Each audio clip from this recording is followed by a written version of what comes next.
within a marriage. If you're not married. So this is what I'm saying. So now we even going all the way back to what I was saying earlier, right? In communication, I'm communicating something very specific to you and nuance. So yes, you understand the definition of the word commitment, but you don't understand what commitment is within a marriage and within being a husband. I mean, this is the part that you're missing. The operational procedure, brother. That's incorrect. That's incorrect. Right. Because I understand you don't believe that it's incorrect because you don't want to look at yourself as a man that have lack of something. You want to feel like you understand marriage is just as much as I understand marriage, but you do not understand commitment whatsoever because you're not even willing to commit. And this is the ego part that MJ was mentioning, because to actually be a part of something means that you understand it. You're portraying that you understand something that you're not a part of. And that's the difference. That doesn't. Do you see? That doesn't make sense. That doesn't make sense because I understand your the ego dynamic. won't allow it to make sense for you. Because I understand. You choose to believe that you are not deficient in what is being discussed, when by virtue of not actually being a part of it, you are. No. Your ego won't allow you to accept that reality. No, because let me break it down to you, right? Don't kidnap us too long now. I'm not kidding. I'm very have you ever noticed I'm quick to the point. I don't try to drag it out. So yeah, because I got somebody else that want to jump in. All right, so that's why I mentioned if you're in a dating relationship with someone with longevity, boyfriend, girlfriend, living with each other, resources, finances, living situation, food, when all that, when we're speaking about all that, your daily routine, how can that be different than a marriage? Now you just put the title with the ceremonial. Hold on. You don't have to expand more on you don't have to expand more on the question. You ask the question, and we understand you're not being misunderstood. Okay, so the difference is that you are not committed to that girlfriend, because I'm pretty sure you was in a relationship when you lived with a female before, correct? Yes. And you thought you was committed to her, correct? No, I was committed. So therefore, you don't understand what it is. What you mean? It's a difference. So me, when I moved in with my wife, we was already committed. Yeah, I said I was committed. We gonna be with each other forever. We ain't just, hey, we'll see what happens. That's not a commitment. Saying, hey, let's see what happens. Moving in with somebody and say, let's see where this go is not a commitment. That is the difference between being committed within a relationship and committed in a marriage. People that are married, they say, hey, I'm committed to you. We're going to do our best to see this thick and thin. I'm communicating with you. I love you. You are my rider for life. Right. Versus you're gonna Sharon. So right there, versus in a relationship, you are saying, let's see where this goes. That is not real commitment. Sharon. Okay. So you're not saying Sharon, you're not saying unconditional love. Okay, I got you. Sharon, so you're not saying marriage is not the piece of paper and the ceremonial practice we partake in. Marriage is that contract, that spiritual contract we sign. Is that what marriage is? So no, what we are talking about, you're talking about something completely different. It's something again. You have to learn how to communicate better. Damn, we are talking about commitment as a husband, and you want to turn the topic into marriage papers. Again, you got to be able to stay within the conversation so we can deep dive into the conversation, not snowball and throw things against the wall till you have a gotcha moment. This is a part of communication. Right? We are communicating, we are deep diving into a topic, and we're getting deeper into the topic. So on the surface level, the word is commitment. And then now we deep dive. So what is the commitment in a relationship? What's the commitment in going to the gym? What's the commitment of in a marriage? What's the commitment for a husband? Right now, we're talking about the commitment for a husband. And so that's how you dig deeper into conversation. This is how you also learn how to communicate with your significant other when you deep dive and you focus on one subject at a time, not keep throwing and gaslight and snowball topics at the person to say and get a gotcha moment. If you don't understand that, we're going to have to move on. The next one is leadership, and the next one is love. Sharon, so all I'm trying to understand, right? Because I want to learn your language, how you speak. So I'm trying to speak very gingerly. I'm not being over assertive or aggressive. So when I'm telling you, so a marriage to you is when you have a spiritual connection and a bind and a contract. Oh, sorry, I can't hear you. Someone's talking. So a marriage is when you have a spiritual connection and a bind and a contract saying, "Hey, I got your back. You got my back. We're in this for the long haul." And it's very intentional. We're both going to work on these common goals that we have.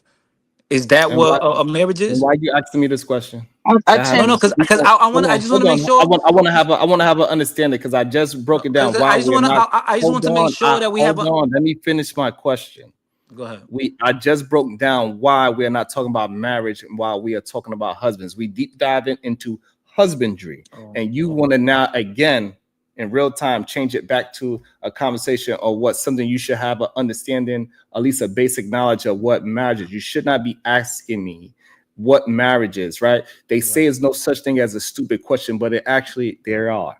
So when you ask a question like that, it shows that you either being disingenuous or that you are stupid. So you should ask questions that's actually pertaining to the topic. You don't want to seem as disingenuous or stupid because I don't believe you are either one of those things. However, when you present these type of questions, that's what the other person is going to assume you are. All right. So let me get BMU. Good day, BMU. Welcome to the show. Let's move on. A question for you. You. Hey, give me 3 minutes. Yeah, because he's gonna give him 3 minutes, so we could cook in 3 minutes. So, okay. What do you mean cook? What do you mean by that? Mela, I'm not speaking to you respectfully. I don't want to. No, it's really insulting. Can I say something right quick when they get done talking? It's really insulting to the host. What I will say in a way that you can understand it is that the difference between a husband. Okay, thank you for your belligerence. But meanwhile, the difference between a husband and a boyfriend is called significant, right? Now, a boyfriend can pretend that he's committing to whomever his romantic partner would be. A husband is demonstrating something significant with the commitment by obligating himself through legal ties. Yes, you want to call it paperwork, but it is significant. And that's the difference. That word significant is something that distinguishes the commitment. Okay? I love you, baby. We're gonna live together. As Sharon said, look, we're gonna see what it goes. That's not a significant commitment.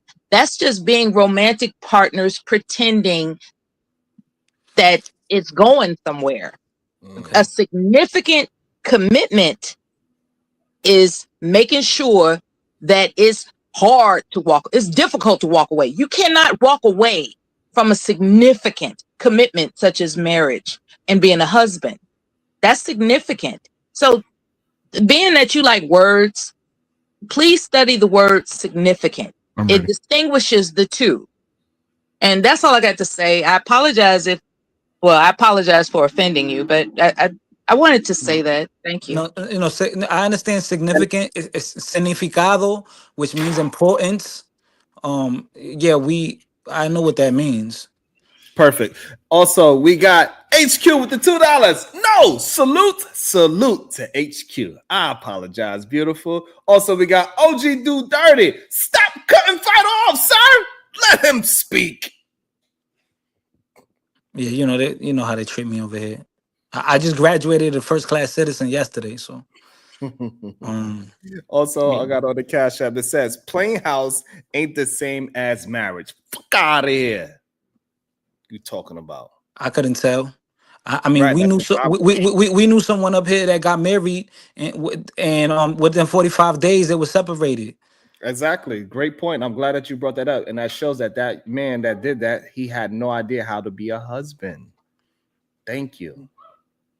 This is what we're talking about. Yeah, it's about the stick-to-itiveness, right? There are people that it's not just about adjustment. Like, okay, now I got to adjust to her mood swings, or I got to adjust to his mood swings. It's about the stick-to-itiveness and a common goal. Be it that the common goal is to raise healthy, well-adjusted children.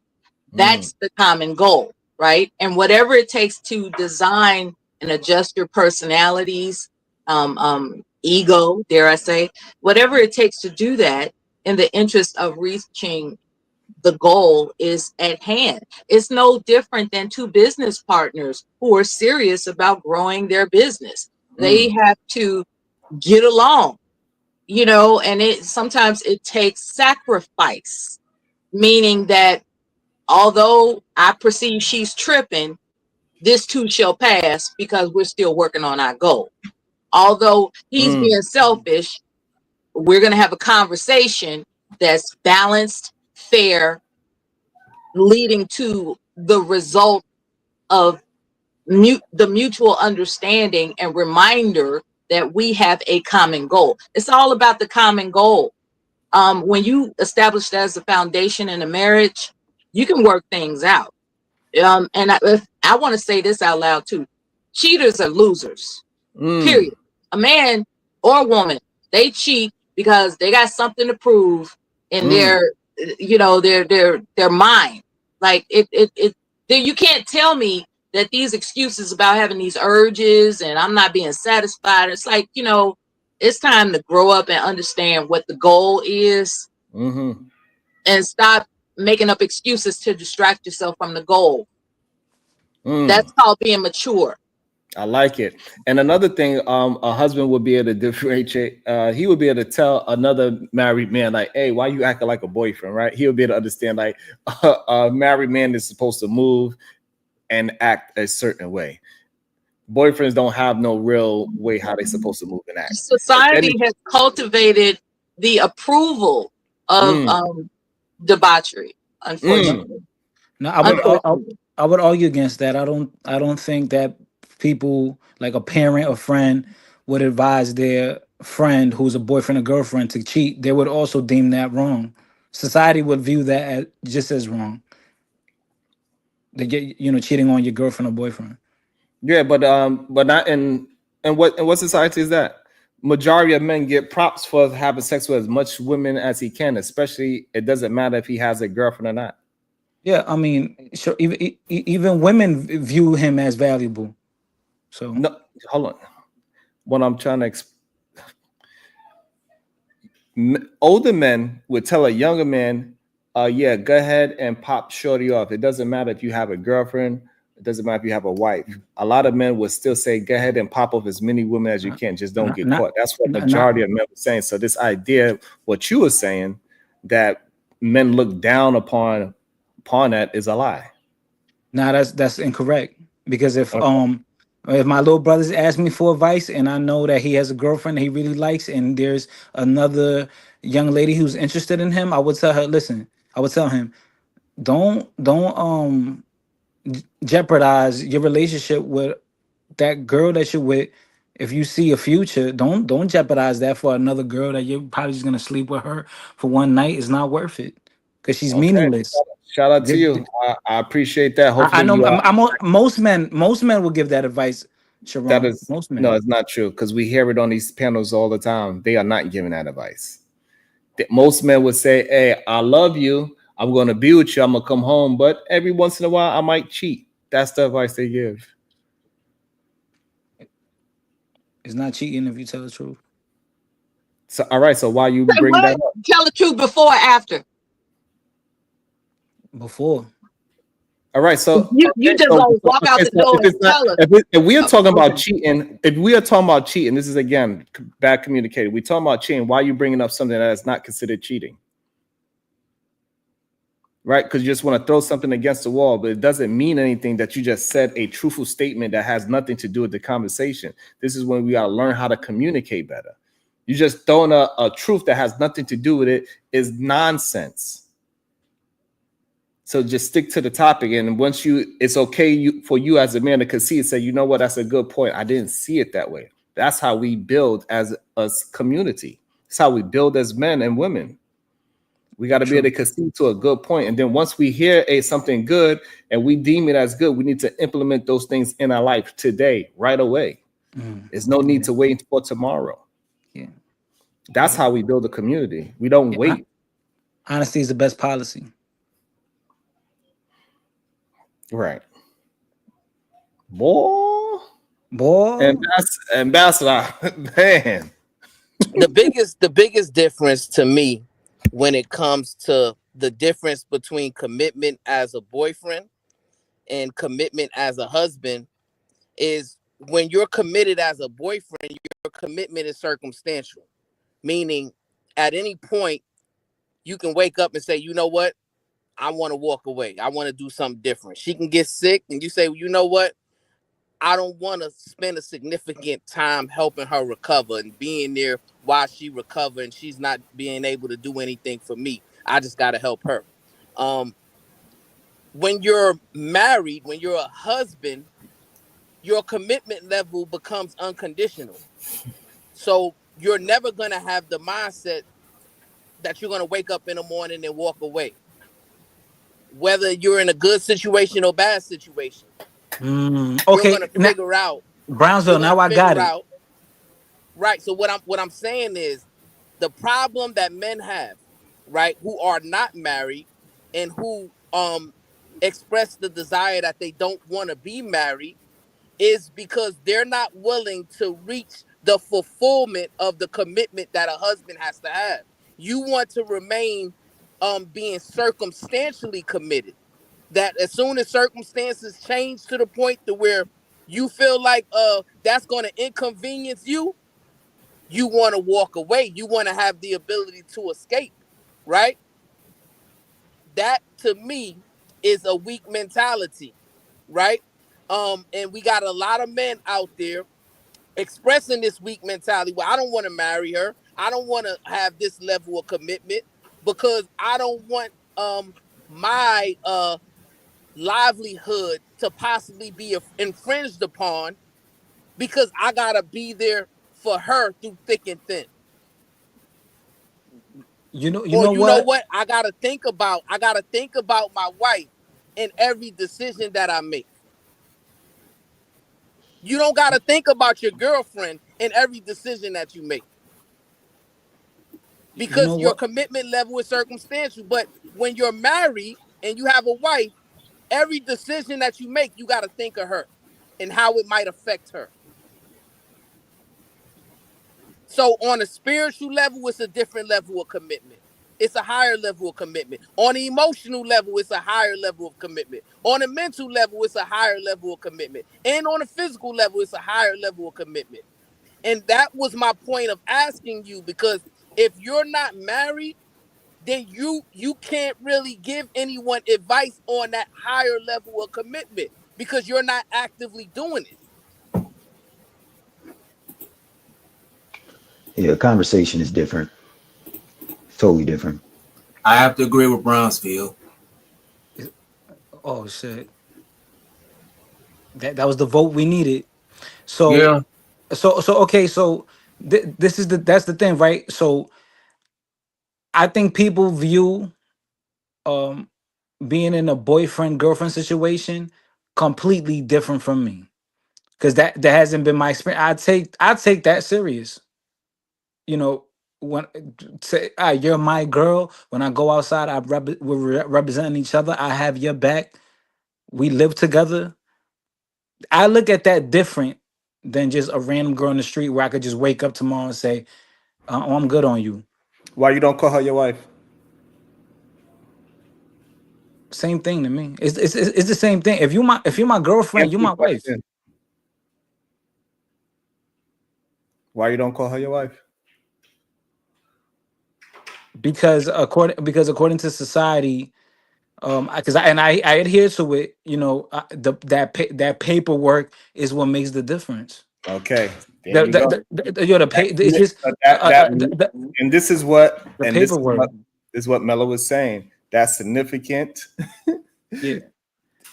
difference between calling her your girl and legally, honestly saying that is your wife. It is a big difference on how you handle situations from moving forward. Because even when people lie and say, "Yeah, that's my wife. We've been together for 30," like, "Oh, when did y'all get married?" Well, they would tell you, "Oh, we're not legally married." "Oh, so that ain't your wife. That's your girlfriend." It's a difference.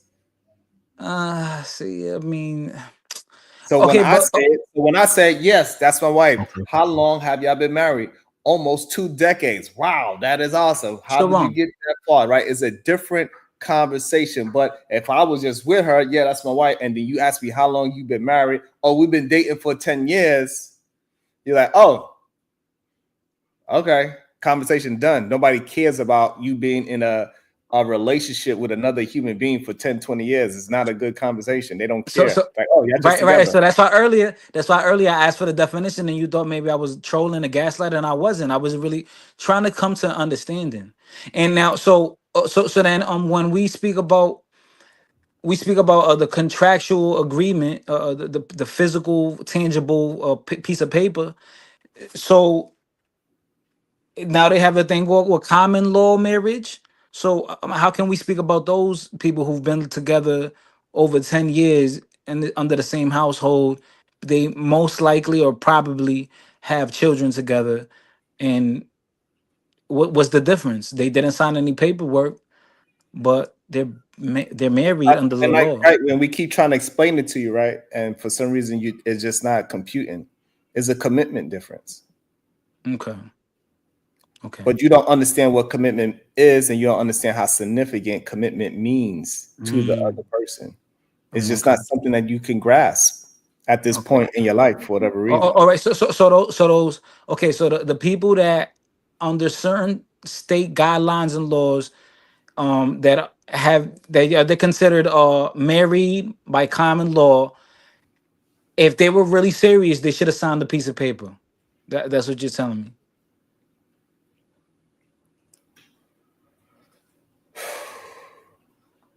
What's at that point? What's the difference? What's the difference between Sharon, you've been with your wife almost 20 years, versus the guy that down south somewhere, he's been with his wife for 20 years, and he's made the same sacrifices you've made. The only difference was he didn't sign paperwork. What is the difference between you and him? Can I interject just one bit? Yeah, I want to answer it like this, and then we'll let MJ go, and I think Ambassador want to jump in as well. I would say the same way.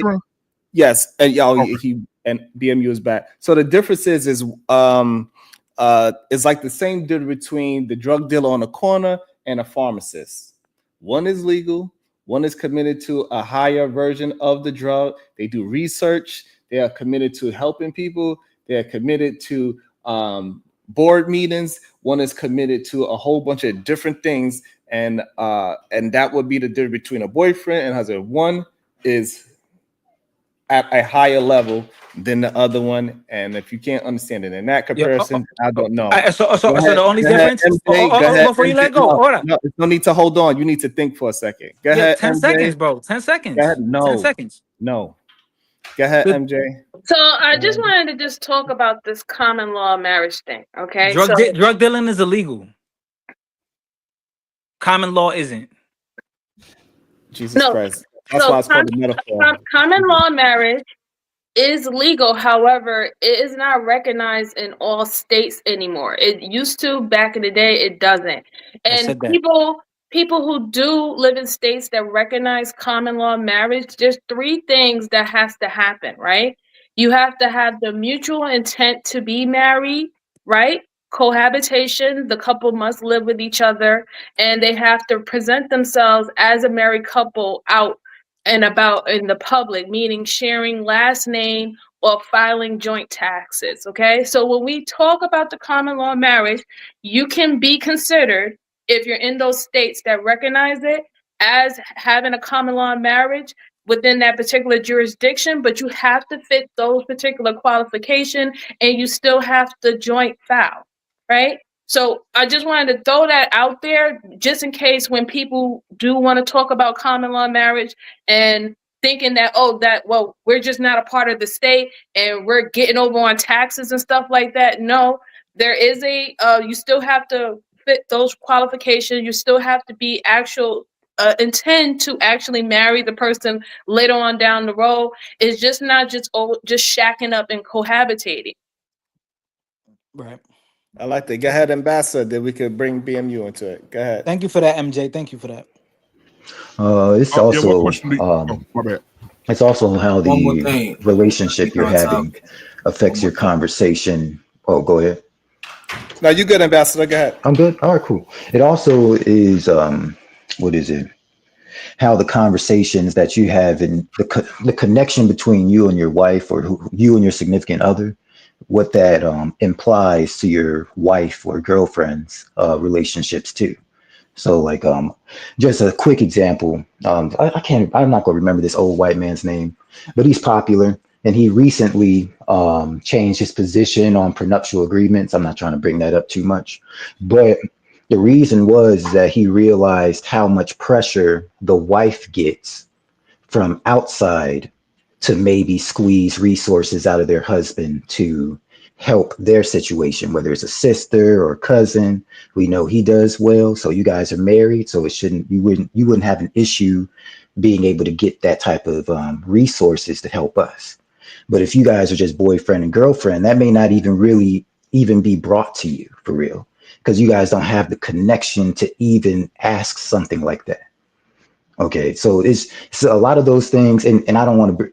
That's a nuanced thing. Even a lot of husbands don't think about it like that. All right, the standards you set in your marriage, how that has implications for your wife's relationships towards, how they're going to conversate about resources and all that. So that's a reason as well. So that without getting into pensions and stuff like that. Okay, I like it. Go ahead, BMU. So did you have a particular question for me, or did you want me to? So we started this conversation recently about are men that are in their sons' lives raising them to be husbands? Okay. Do I agree with that? No. Do you believe that men that are in their sons' lives are raising them to be husbands? Do you believe that? Yes or no?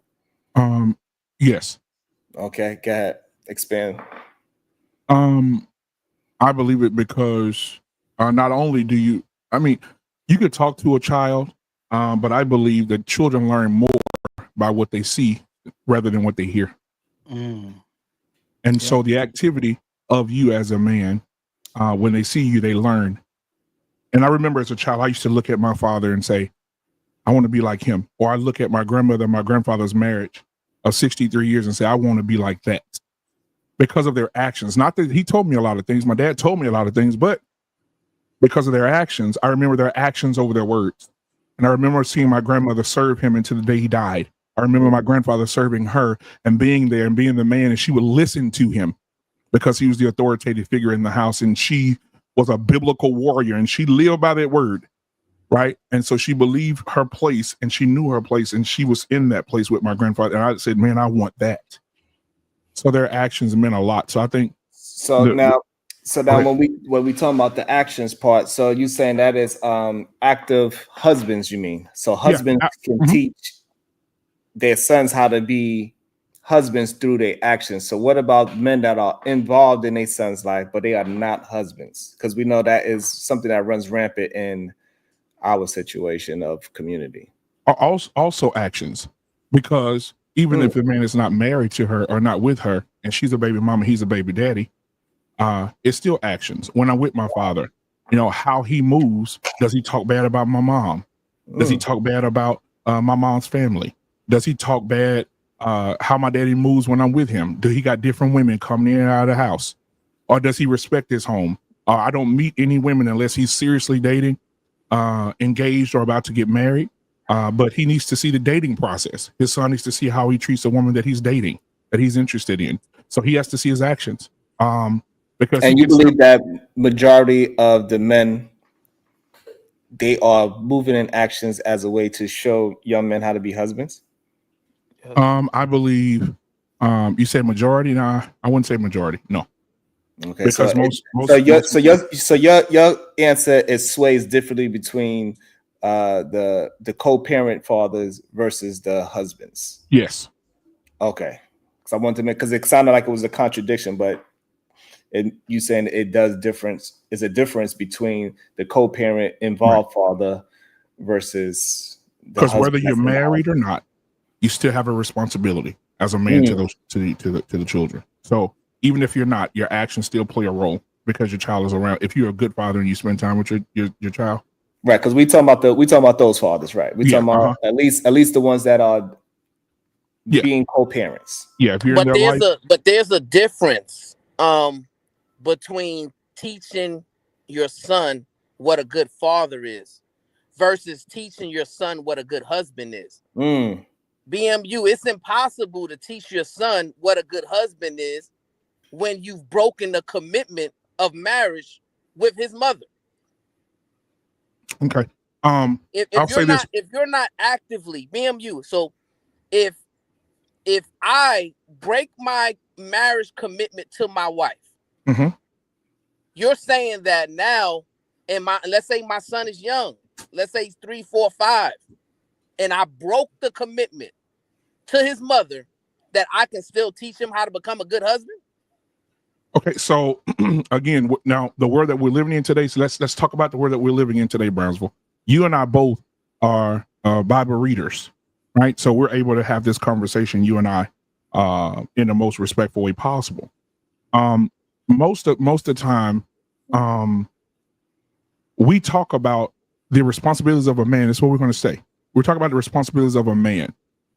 Biblically, for me, this is for me and you, Brownsville. Anybody else that don't believe, if you feel offended by what we're saying, I apologize. But if you are a biblical man and you follow God gives you a walkway into marriage, but God also has a playbook for getting out of it too. And we don't talk about the other side of it though, Brownsville. As men, we don't talk about the other side of it, because what most men have done, which we've talked about several years in a row, most men have chosen wrong. It's not the women who are choosing the men are choosing the wrong women. He says, he who findeth the wife findeth a good thing. Meaning, if you're in the house every day and you're getting cussed out, you're getting disrespected, you're getting emasculated, that is not, God did not put that together. That's not a God thing. Right. Because the Bible says, right, no, but I'm saying the Bible says God is not the author of chaos. So any chaotic thing that's going on in your house, God didn't put that together. Right, but that's separate. That's an expansion on building on the topic that we're talking about. I asked you a specific question though. I said, if me, Brownsville, if I broke the commitment of marriage to my son's mother, how is it possible that I can then teach him to become a good husband? Well, pretty much like you do anything, Brownsville. If I grew up a criminal and I changed my life, and I get up and teach my son how not to be a criminal, does that not make me qualified to teach my son how to be a crook? See, that's the same thing about marriage. If I'm in a marriage and my marriage is broken and I'm a divorced man, then I must teach my son two things now. I must teach him, hey, son, this is where I was. This is what happened. Me and your mom are no longer together. Let's put that out there, because we got to stop lying to our children. We got to be honest and transparent with our babies.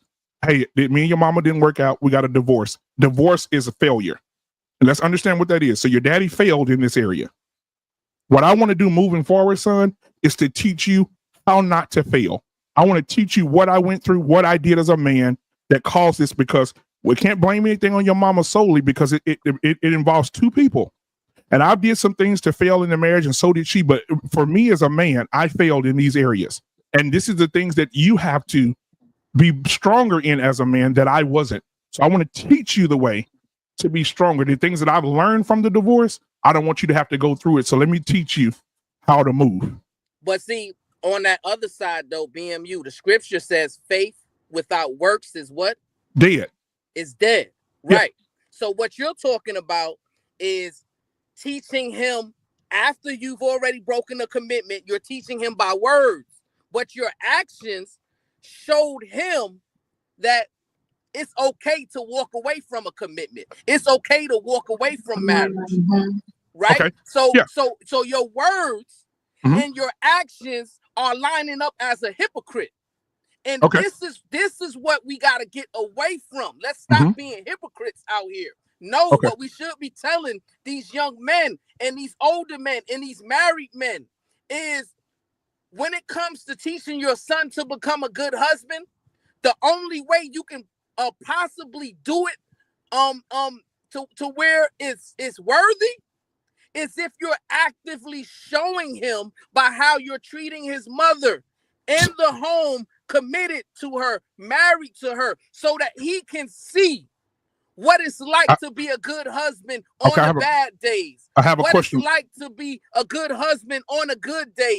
What it's like to be a good husband when we don't agree on a decision. What it's like to be a good husband when we have to have tough conversations. What it's like to be a good husband when I really don't want to talk to you right now because I'm upset. Okay, so let me ask you. We can't teach them how to be a good husband by walking away from our wife. So Brownsville, let me ask you this. So because I'm going here with you from a biblical perspective, because that's what you believe in, the same thing I believe in. Okay, Brownsville, if I just talked about choosing the wrong woman, right? And the Bible is full of men making wrong choices, right? We could talk about David and Bathsheba. We could talk about Samson and Delilah. We could talk about all these different things. We could talk about King Ebenezer. We could talk about all of them, right? But but specifically, let's talk about it here. Now, if a man chooses the wrong woman and he knows, damn, I chose the wrong woman, right? And he gets out of that situation, right? Biblically, there is scripture that gives men permission to walk away from a marriage. Is there not, Brownsville? Go ahead, recite it. Okay, so that's your claim, not mine. No, okay. The scripture is we can go to Deuteronomy 24:1. We can start there. It says, if a man marries a woman who becomes displeasing to him because he finds something indecent about her, he should write her a certificate of divorce and send her away from his house. That's Deuteronomy 24:1. I mean, let me go back. Deuteronomy 24:1. It's basically saying if she's displeasing to you and you find some indecency about her, give her a divorce and ask her to leave your home. This is Bible. Deuteronomy 24:1. That's Old Testament, though. It doesn't matter. See, I knew that was coming. I knew somebody was going to say that. No, the Bible says the word of God, it says the grass withers and the flowers fade, but the word of God stands forever. It's the same today, yesterday, and forever. The Bible is what we use. We're not going to nitpick if it's New Testament or Old Testament, because the new Jordans and the old Jordans are still the same, but they still have the same amount of value. What I'm asking is, if you don't mind, my name is Mella on YouTube panels. What I'm asking you Mella, is, how are you? Why did the man choose someone that's not equally yoked in the first place? Because some men, so let's have that conversation. Some men have made bad choices, and I'm gonna say this because I know a few. Some men have made bad choices of the women they picked because they decided to marry their mother. Now, and let me say this in perspective. I know some men who have been raised by their moms, and their moms were vicious, right? And they grew up that way. But guess what? The trauma comes in where they say they have the Tupac syndrome, right?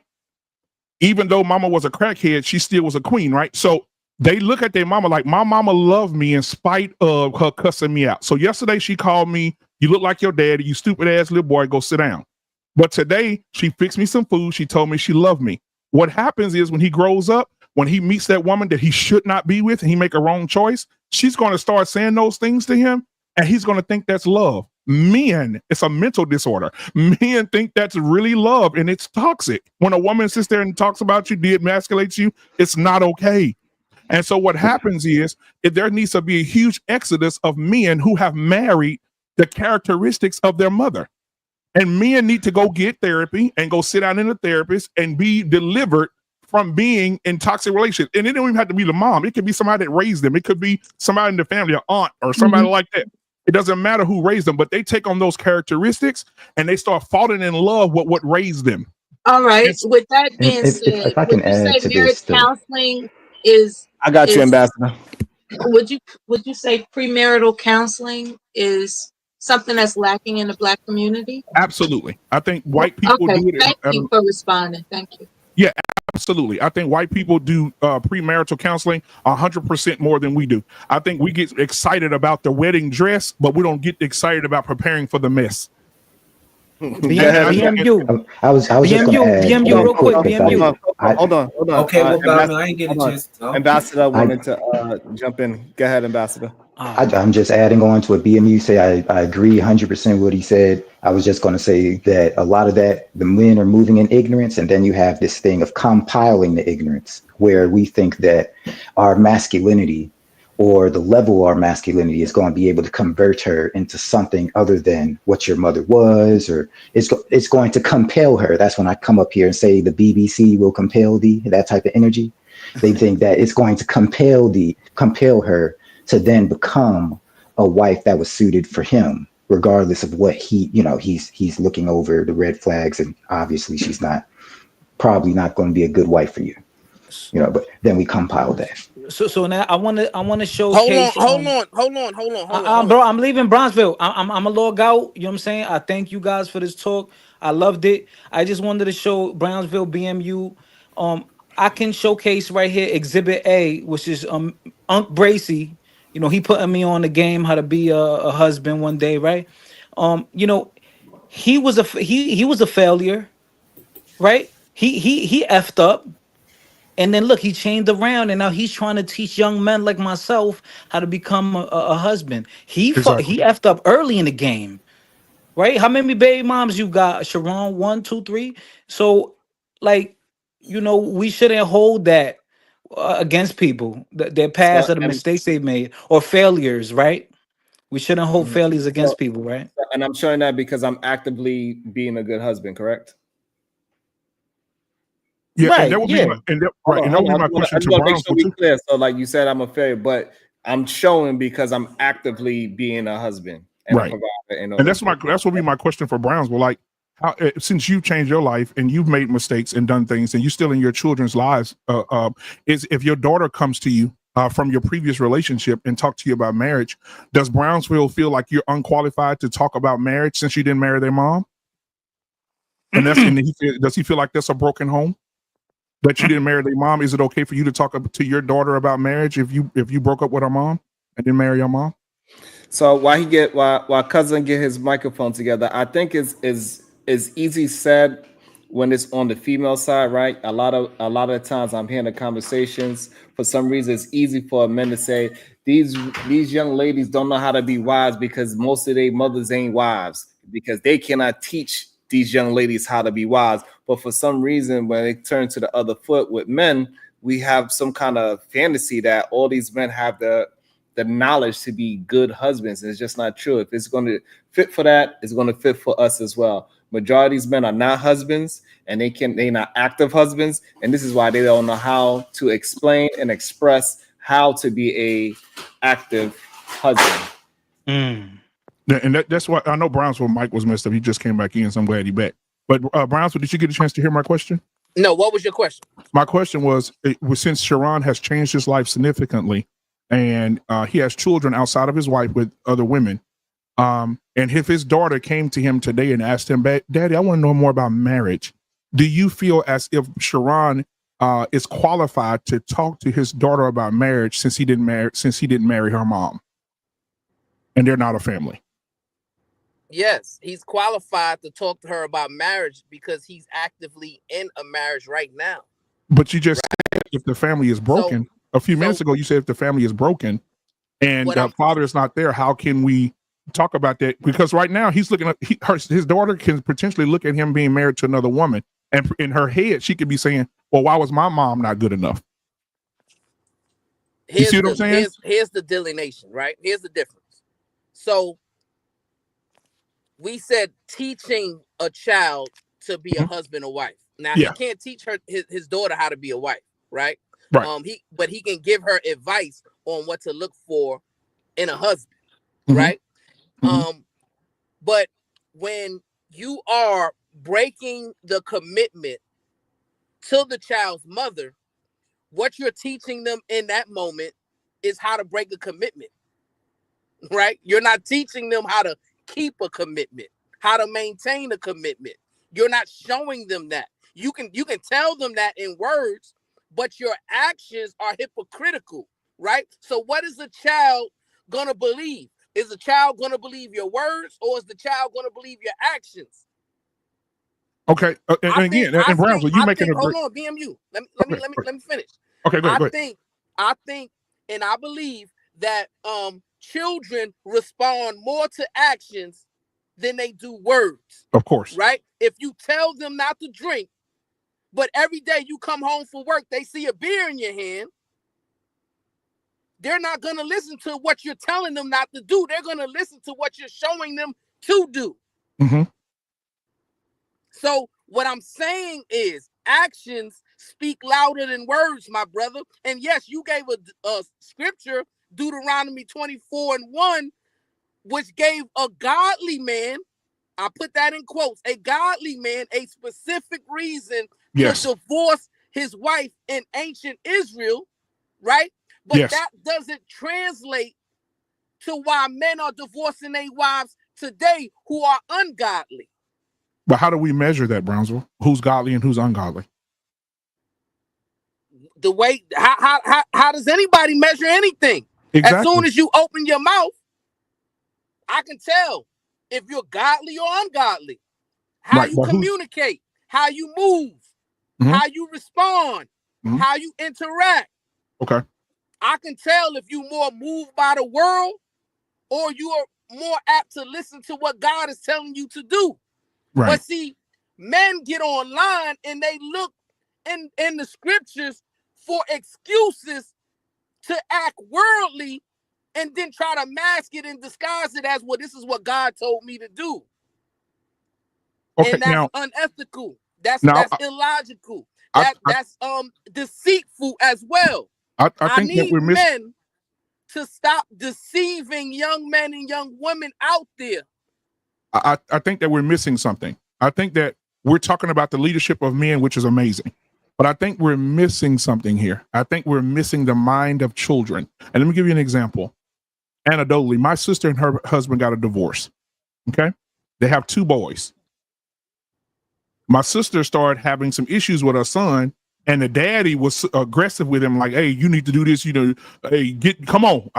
That type of aggression. But I had a conversation with him. And I say, Isaiah, I'm gonna ask you a question. What is your problem? Why are you so angry? This is not even your character. And he said, his daddy moved on. His daddy with another woman. This is what my nephew said to me. He said, Uncle Wayne, that's what he called me. Uncle Wayne. He married another woman, so why he talking to me? I said, well, they moved on, they got a divorce.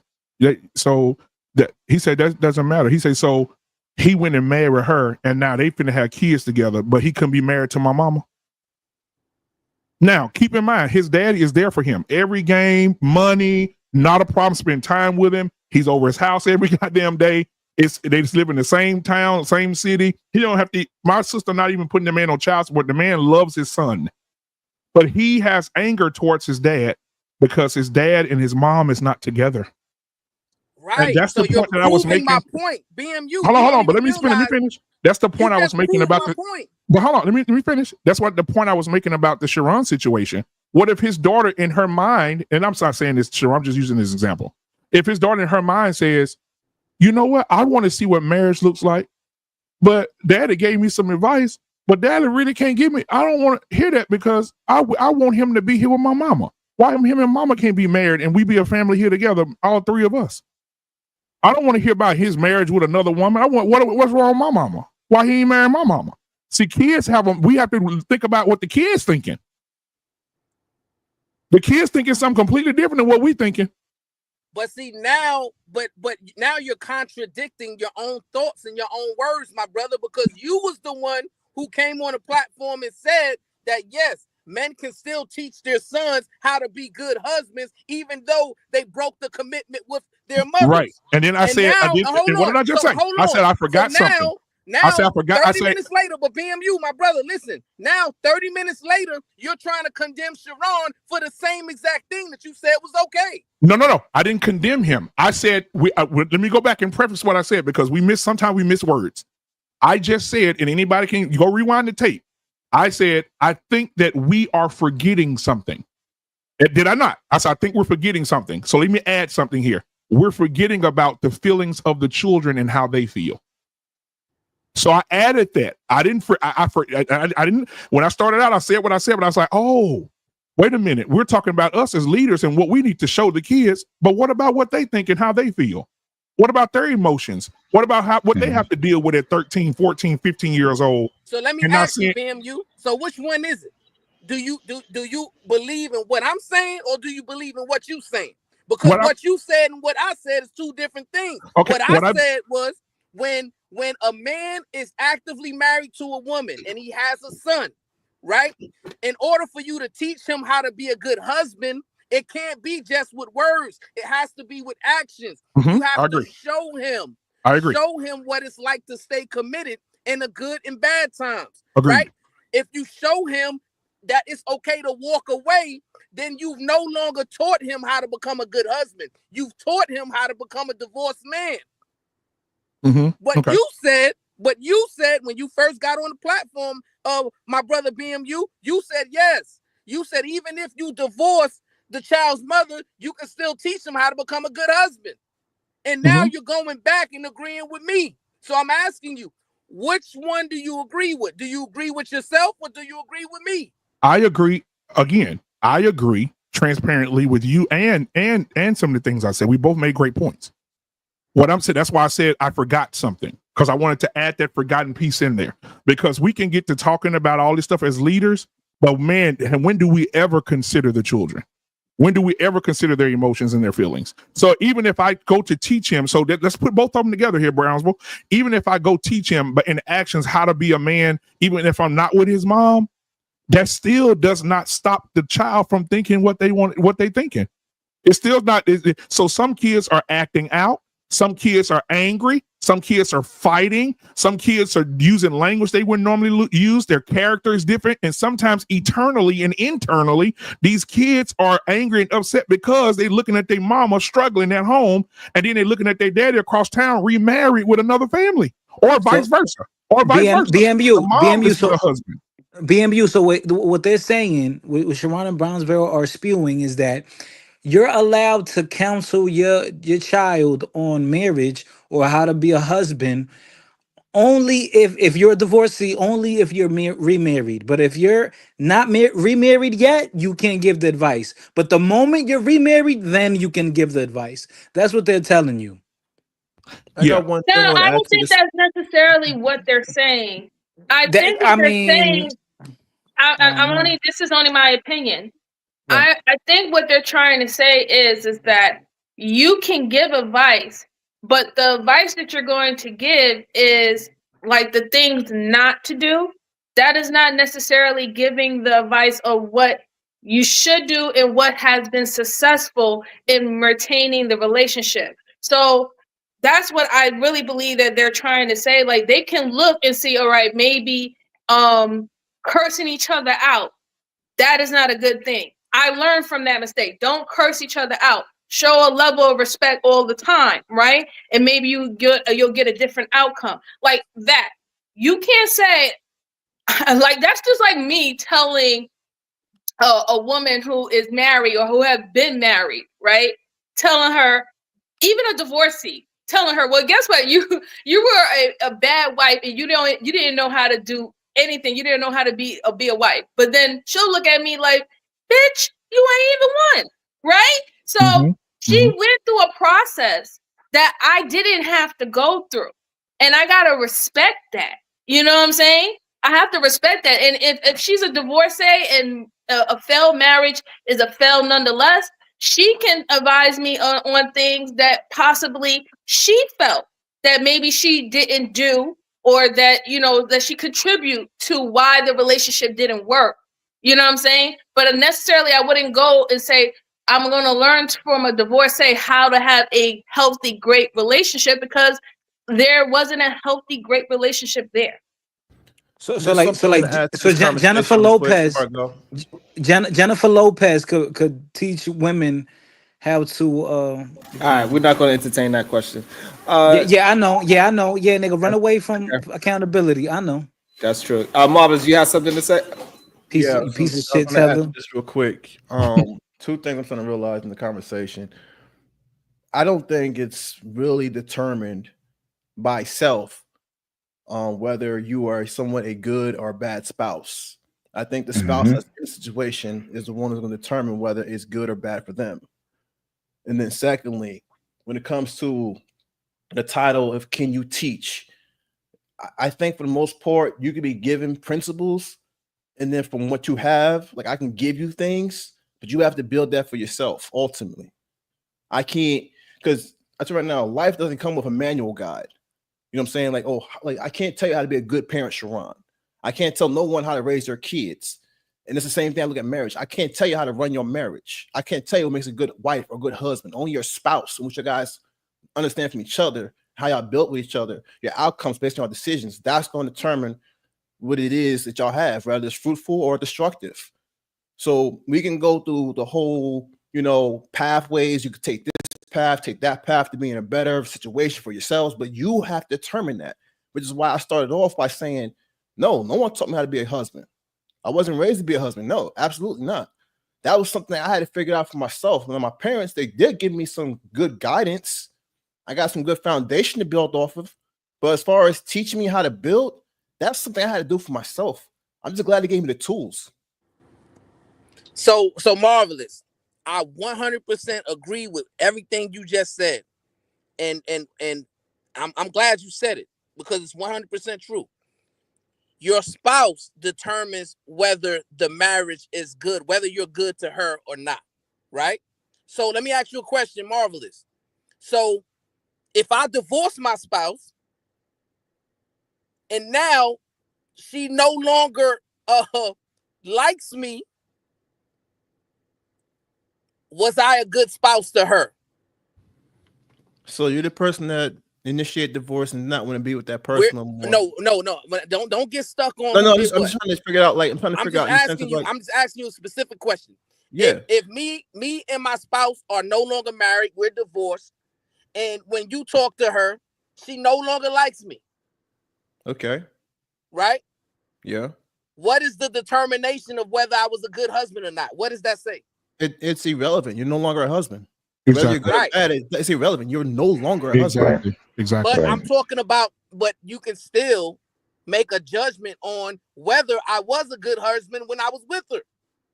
You could say no, not really. Because the action of the divorce, right, and the separation shows that it wasn't good.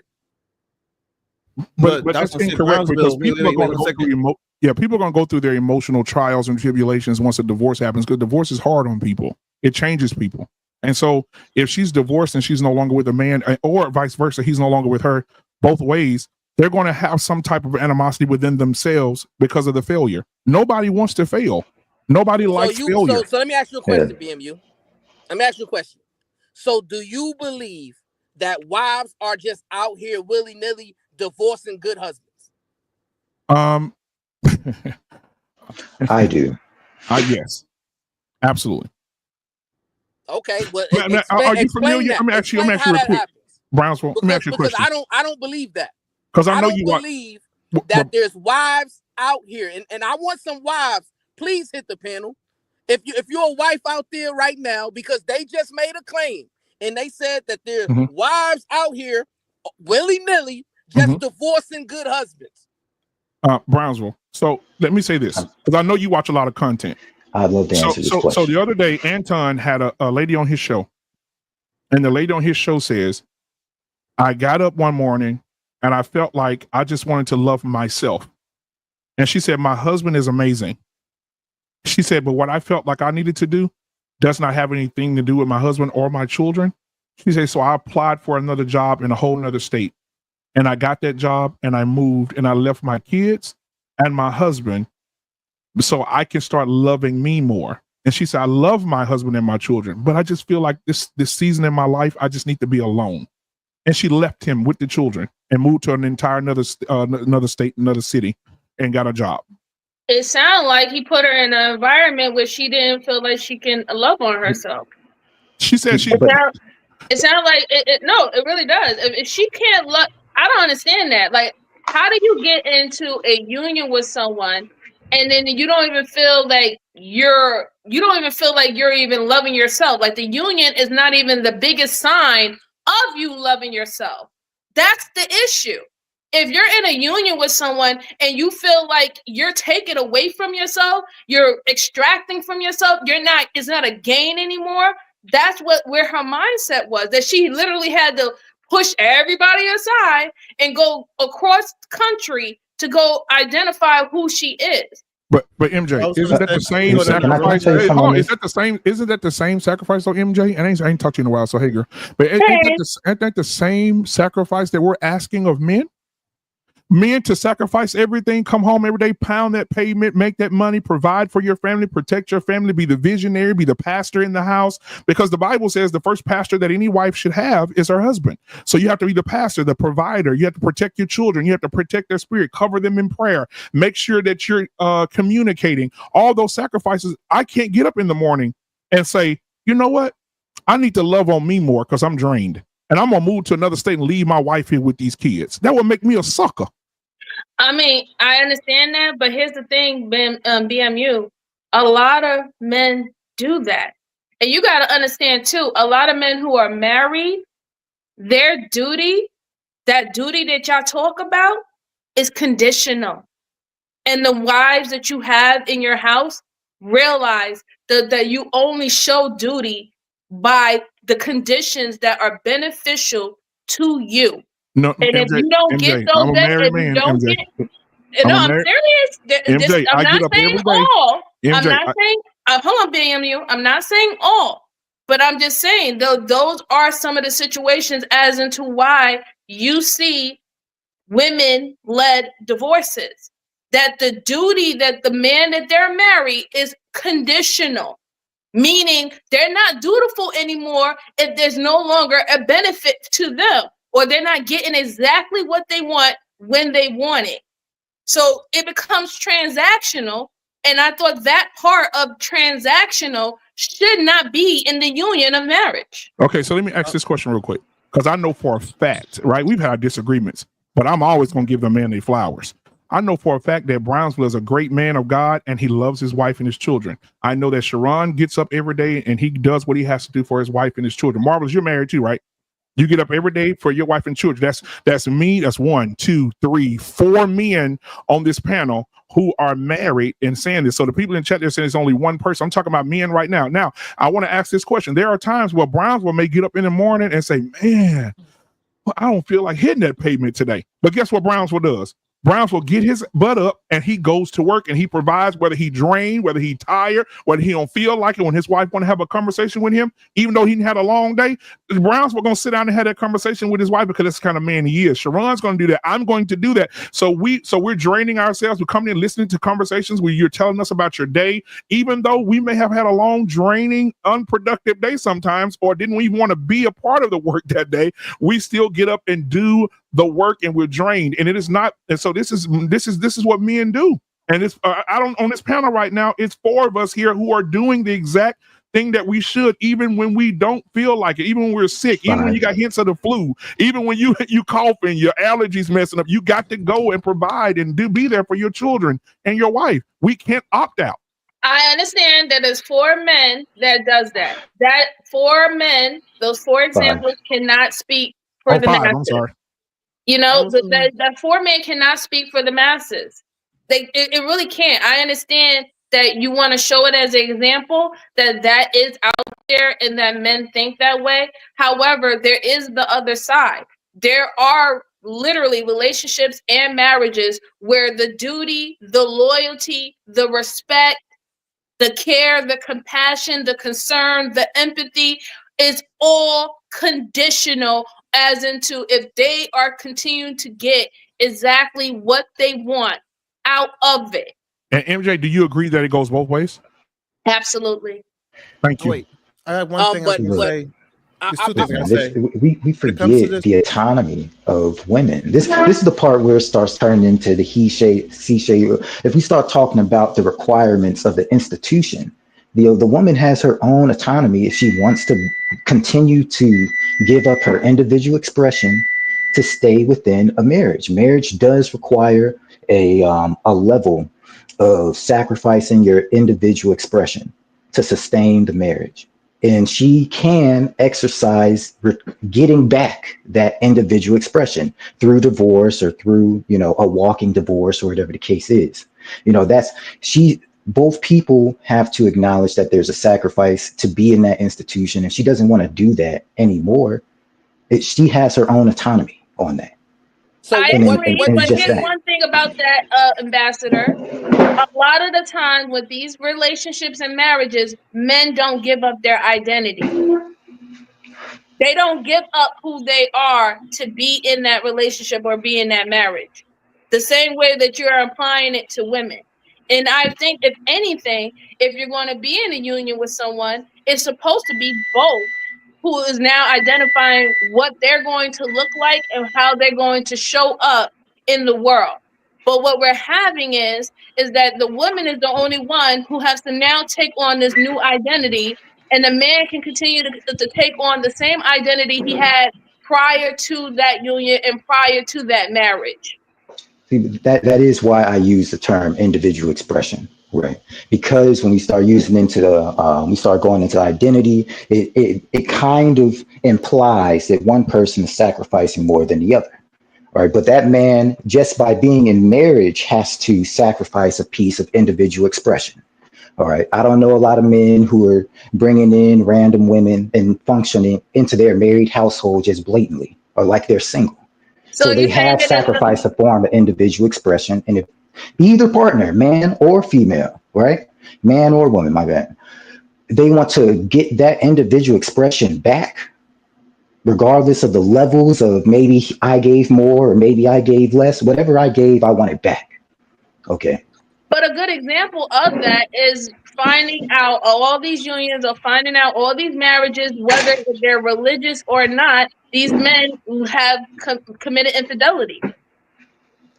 See, that's what I'm saying. I'm trying to avoid, because we'll start getting into who does infidelity more and who's lifting. Is my 6 days a week worth her staying at home, but you try to avoid that conversation to just stick to they will have to sacrifice a form of individuality to sustain a marriage. But that's what I'm saying. The only thing that I would say that a married man who, let's say a man who does not cheat, right? A married man who does not cheat. The only thing that he is sacrificing is that he is not presenting all his other things that he do outside of his marriage. You know what I'm saying? He's not bringing it into the household, right?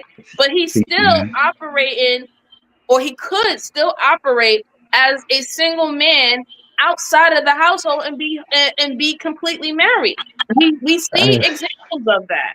Okay, I firmly have to disagree. If I could finish this one right here, I firmly have to disagree that, because what you have to sacrifice almost immediately, and most people do, is your self-centered problem solving. Okay, the problem solving becomes for the house. What's going on with the house? All right, what's going on with her? Whether he's cheating or not, or I don't like getting into all that stuff. I'm just talking about the institution of marriage. Your problem solving is now for a group of people. For my wife, for my kids, I have to, well, I mean, I don't have to, you can be in a toxic relationship, but most of the time men do have to look at the whole picture when they're trying to problem solve. I had a single guy come in, try to ask me about that, because he understood that as a single person driving on a ship, driving on water, he's on a jet ski. He can turn right, he can do whatever. He can go to every state, he can change states, he can, change industries, he can change his working hours, as opposed to being married. I'm turning a steamship. All right. I have to make sure that these changes I do, even within what I'm working, whether I'm working nights, evenings, or mornings, how that's going to affect how my house operates. that's something you're just going to fundamentally give up unless, you know, you got somebody who, I mean, they'll just take anything. So I think majority of men do not sacrifice themselves in a marriage. Most of them, that's adding to who they are as a man. Majority of men, they are proud that they are able to maintain a woman, and they are proud of who she is and what she become.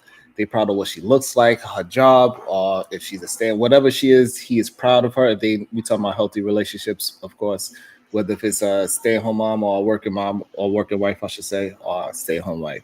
Most men are not sacrificing who they are because it actually builds a man up more when he adds more to his life. It actually gives him more value. It gives him more purpose. It makes him more fulfilled. Majority of men, they feel more fulfilled that they got to come home and take care of their children. They feel more fulfilled that they take care of their wife. Majority of men it brings more to their personality. So I do not agree that men are sacrificing their personality. We talking about sacrifice as whole, like we know the definition, like it's other things that they sacrifice, but we just talking about personality wise, men do not sacrifice their personality in a marriage. Now I'll say this, Sharon, one of the things that we have to also acknowledge, that I have to say it. I know that Black men, especially in our community, we're looked at a certain way, and sometimes it's correct. But again, as I was saying earlier, I think that I'm starting to slow down a little bit and starting to add in all the factors. I think that when you bake a cake, you can't just go in and do the flour and leave the egg out, right? So you have to be able to put everything together to see the outcome.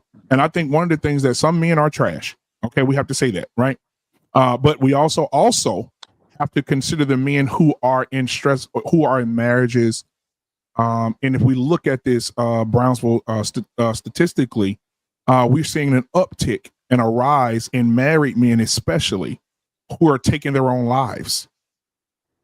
And so we have to look at that too. So you got the trash men and you got the men that says, I can't do it no more. And they check out with a bullet to their head.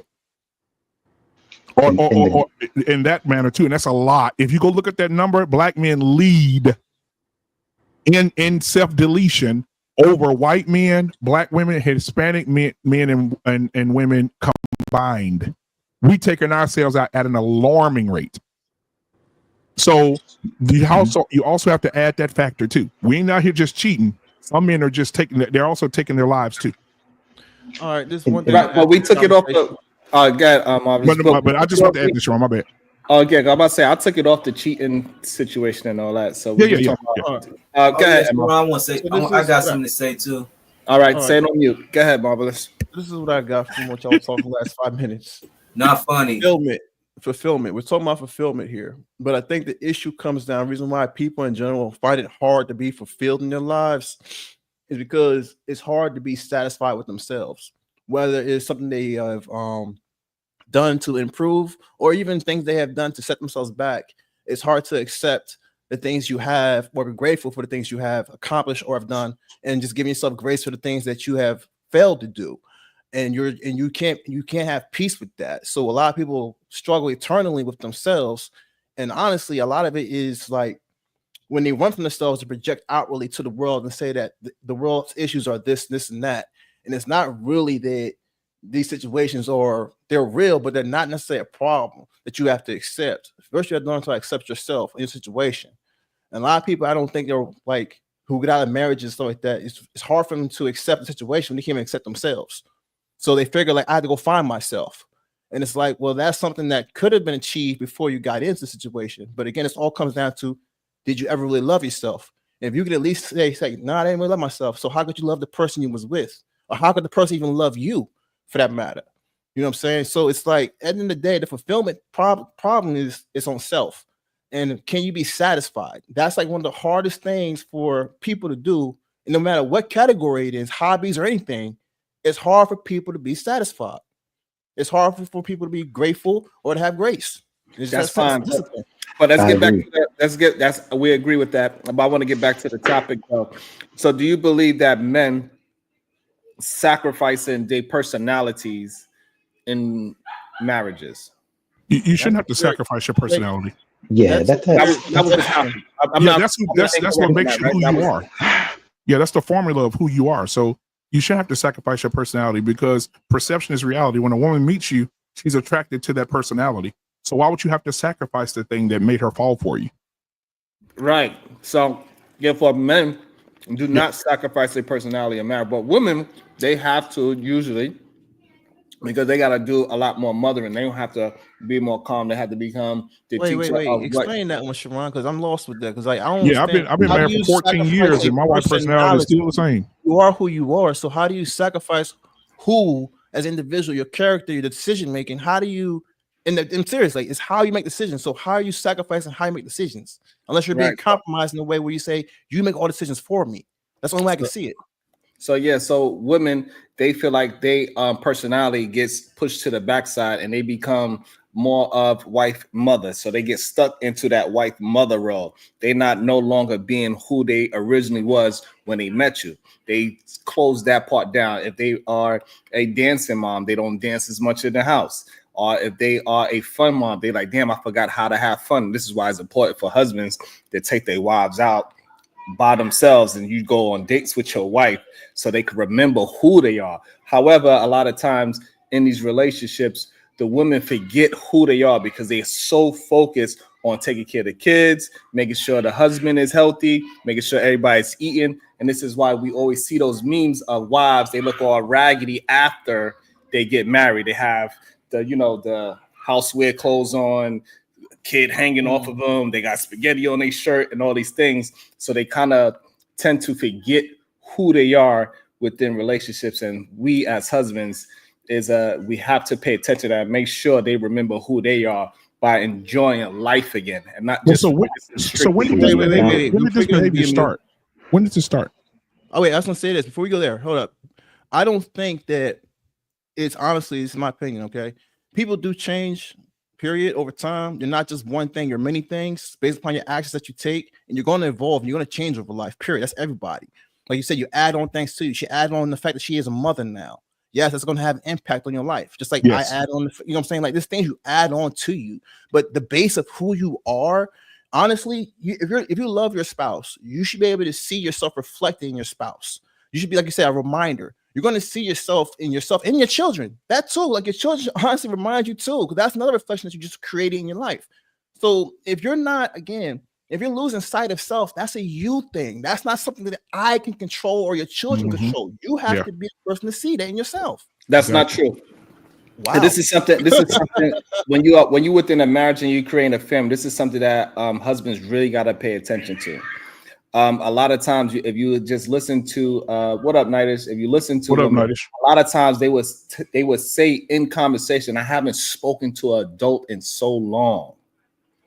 They will literally say that because all they dealing with is children. They going to the after school programs. They taking them to this, that, and third. While the father's out there, how BMU says, slaying that job. He's doing all the responsible things. He's doing, like, we talking about healthy relations. We're not talking about messed up relations right now. Okay, so then who's accountable for realization? When she's dealing with all those things, she is constantly always in conversation with children. She's not able to be herself and wind down. She's worried about the next day, make sure his food is ready. So she is losing her personality because she is becoming more responsible for the family, and so she's not taking care of herself as much as she should.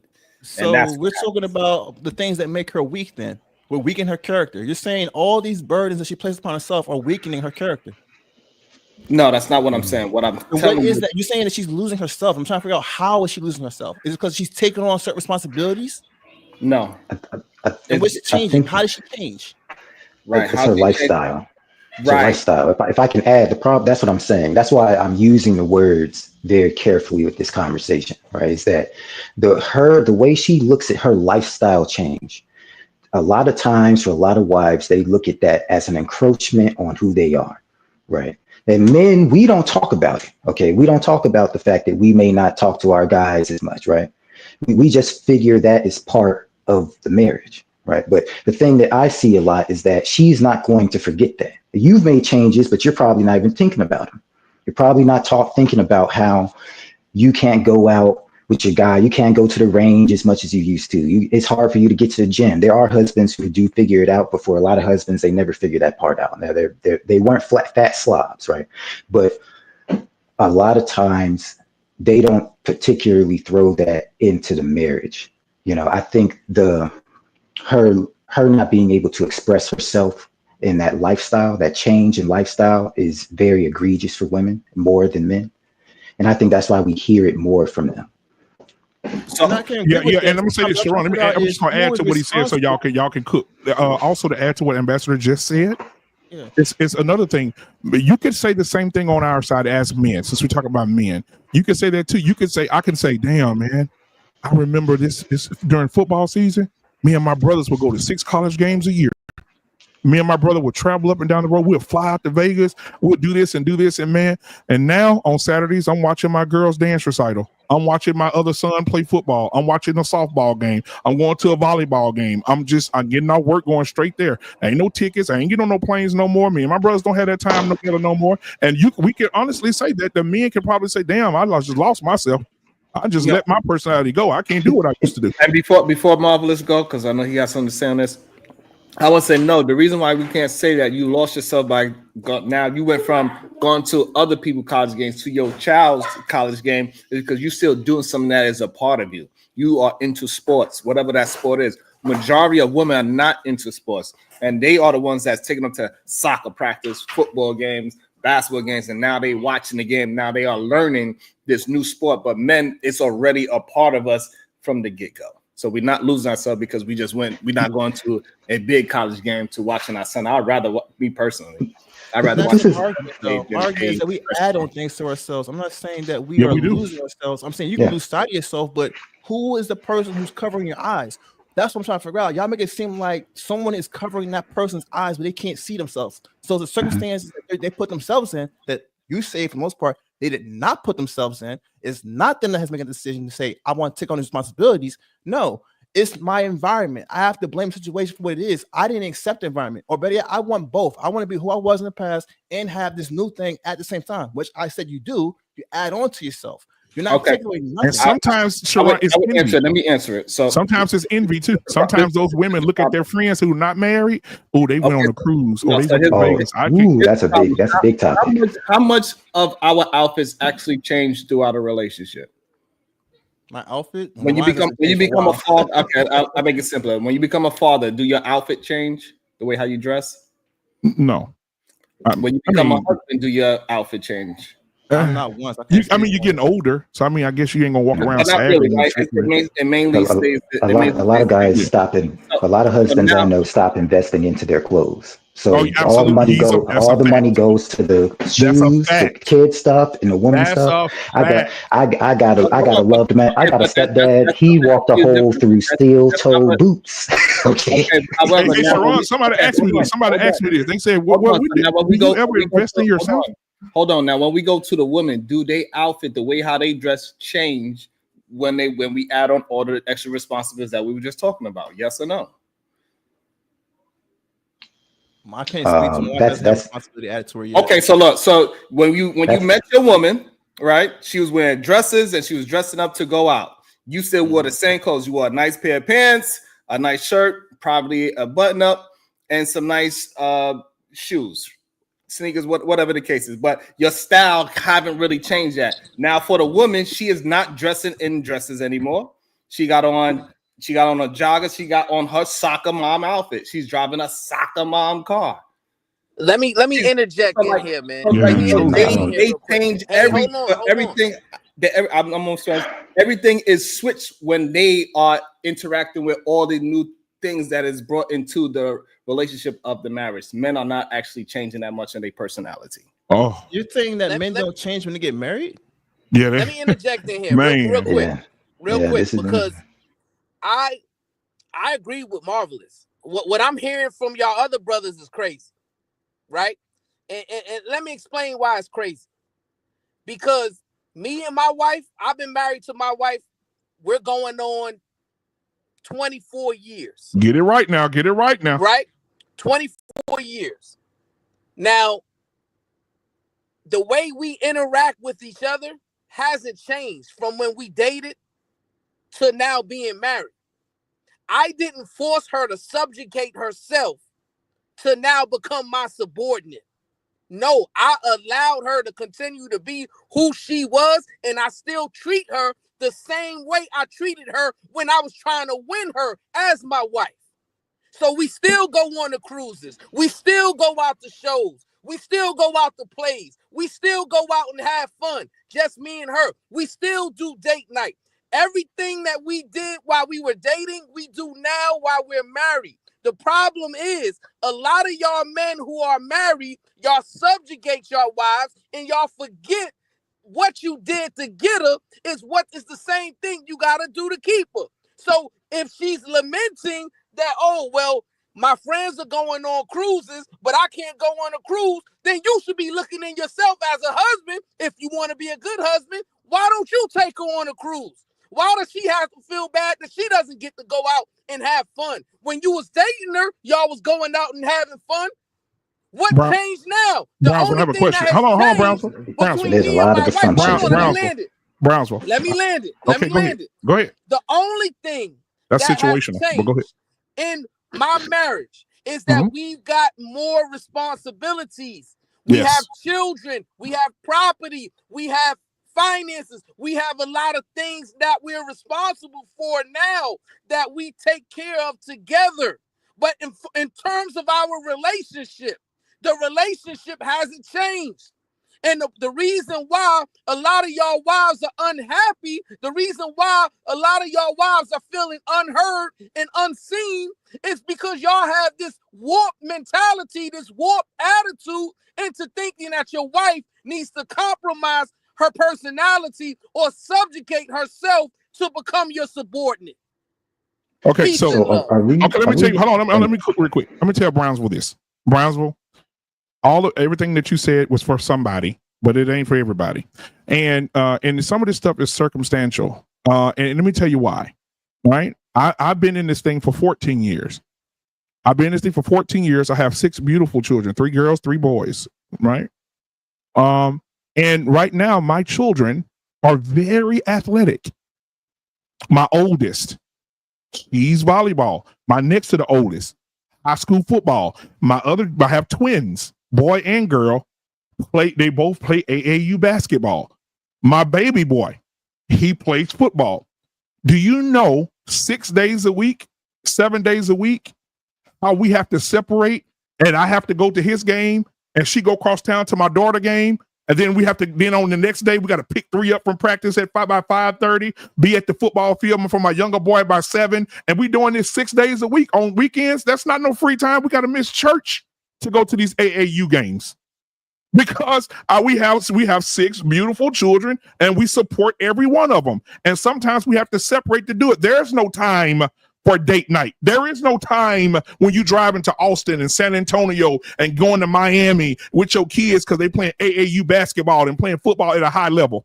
And I showed Sharon, Brown, you weren't here. I showed Sharon all these trophies in here of my kids winning championships and shit. Sharon, you remember that day? I brought all the trophies on the screen and said, this is what my kids are playing at a high level. There's no way possible. There's no room. There's no time. So I'm going to tell you why you lying. Hold on, Sharon, and I'm going to land it because I'm about to leave. But I'm about to show him why he's lying right now, because he said there's no time, but you got a whole bunch of time to be on YouTube talking to these people who don't know you. You got all this time to put into giving people advice on YouTube. Some of that time needs to be sacrificed so that you can take your wife out and have a good time with her. Brownsville. I know you felt like Brownsville. This is ridiculous. I know. No, Brownsville. Stop. Hold on. You're screaming a lot. Brownsville. This type of mentality. No, Brownsville. You have to stop because now you're being disingenuous. Brownsville. Now you're being disingenuous. Brownsville. Now you're being Brownsville. You're being disingenuous. Brownsville. You're being disingenuous. You should not. Brownsville. You're being disingenuous. Brownsville. You still screaming. Now we getting into the female aspect of it. Now you acting like a woman. Hold on. Screaming and breaking up over me. Come on now. We got to start acting like men. We men. Like a woman. I didn't raise my voice at not one time. What I'm saying to you. Hold on. Let me say this. Everybody, hold on. Let me say this. Hold on. Okay. I need to flow. All right. Let's go. Go ahead. Okay, let me shut that down. He said, I'm on YouTube every day. I'm not. I'm on YouTube on Tuesdays and Fridays. You know what my wife is doing on Tuesdays and Fridays? At the practice with my daughter for the recital. My daughter dances. I have a daughter that dances. My oldest, she's a dancer. So when I'm on YouTube, some of my people in the chat right now, they'll tell you I have meetings with my people. I don't run my shows anymore. My people run the shows now. I don't have to be on them. You go and watch a lot of my shows. You don't see me on Tuesdays a lot. Sometimes on Friday I'm not there. My people are running the shows. See, that's what I'm saying. You have to start investigating the people you want to throw bullies at the recital. Hold on. Let me finish. We know where my wife is at during the time I'm on YouTube. Like right now, you know where she's at right now? She's at a Purity Girl event with my daughters for all the women right now. They're at a Purity Girl event right now. Right? You're not allowed to be there or something? Hold on. So when I'm on YouTube and she's with my daughters doing the Purity Girl situation like they're doing right now, they're having a whole huge event today. Beautiful. My daughter's left here looking beautiful in their dresses today. Right? She's with my daughters. So the time that he's talking about being on YouTube, either my daughter's she's at rehearsal with my daughter, or she's at something that is an all-girl event like it is today. So that's what I mean when we have a family over here and you have a huge family, because he got 2 children. Give him 4 more and he'll be talking just like me.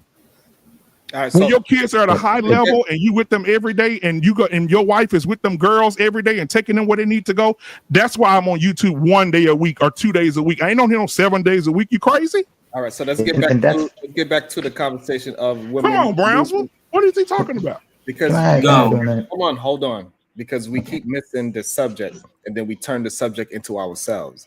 So the subject is about how women sacrifice their personality within a marriage and men do not sacrifice their personality in a marriage. And this is how we could prove it right now. Before then, was your wife always going to basketball games on a day-to-day basis? Say what? Was your wife already going to basketball games on a constant basis? What you mean? Since we had children? No, before. We had no kids before. Was going to sporting events was a part of her lifestyle before she met you? Yes. So she's an athlete. All right, so maybe that's true for you. So she was an athlete. Yeah, she loved football. She loved football, basketball, all that shit. She's a fan of the sports. Right, but she loved it. What I'm saying. So before the children, she also loved it, because majority of women do not love sports. Right. Yeah, she loves sports. She can sit down and watch a whole football game with you and tell you everything that's happening.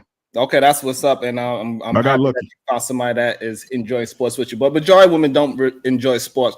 And majority of the women are the ones taking their children to sport events because dad is out there slaying that dragon. And that's the part of the personality part we're talking about.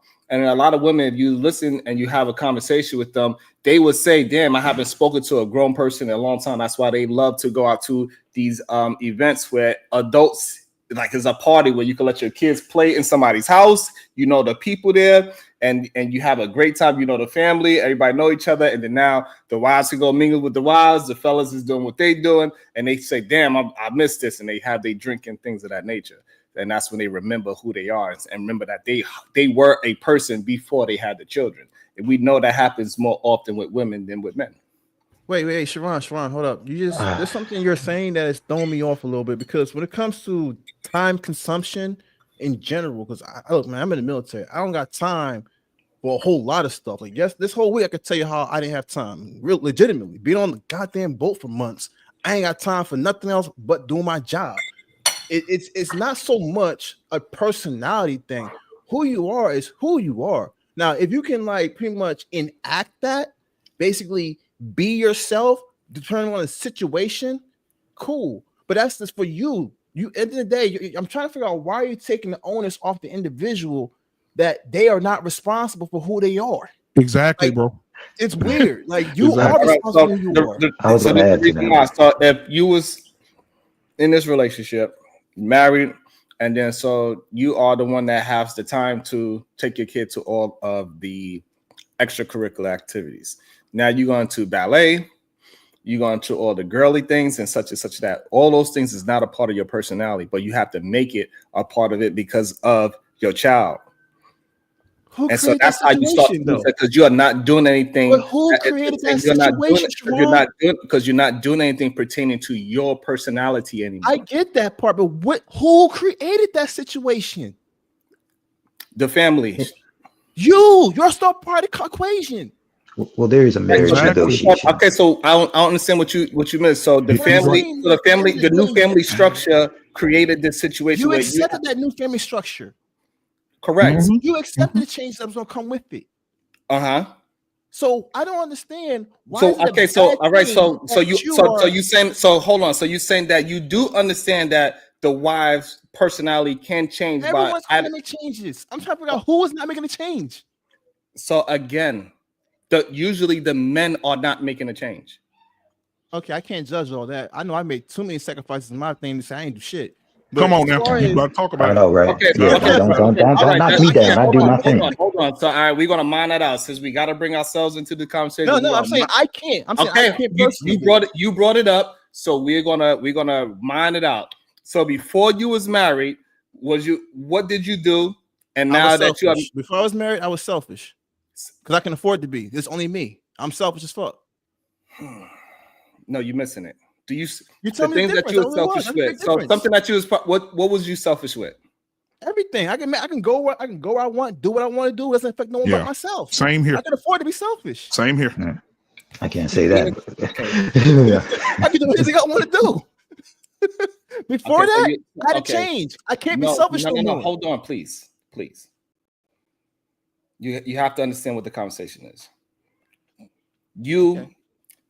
And personalities, being selfish, right, is not a part of the conversation. What we have, and you were talking about selfish in a sense that you also pertain to your wife. Your wife also pertains to you. She was selfish as well, so that's something that's mutual, correct?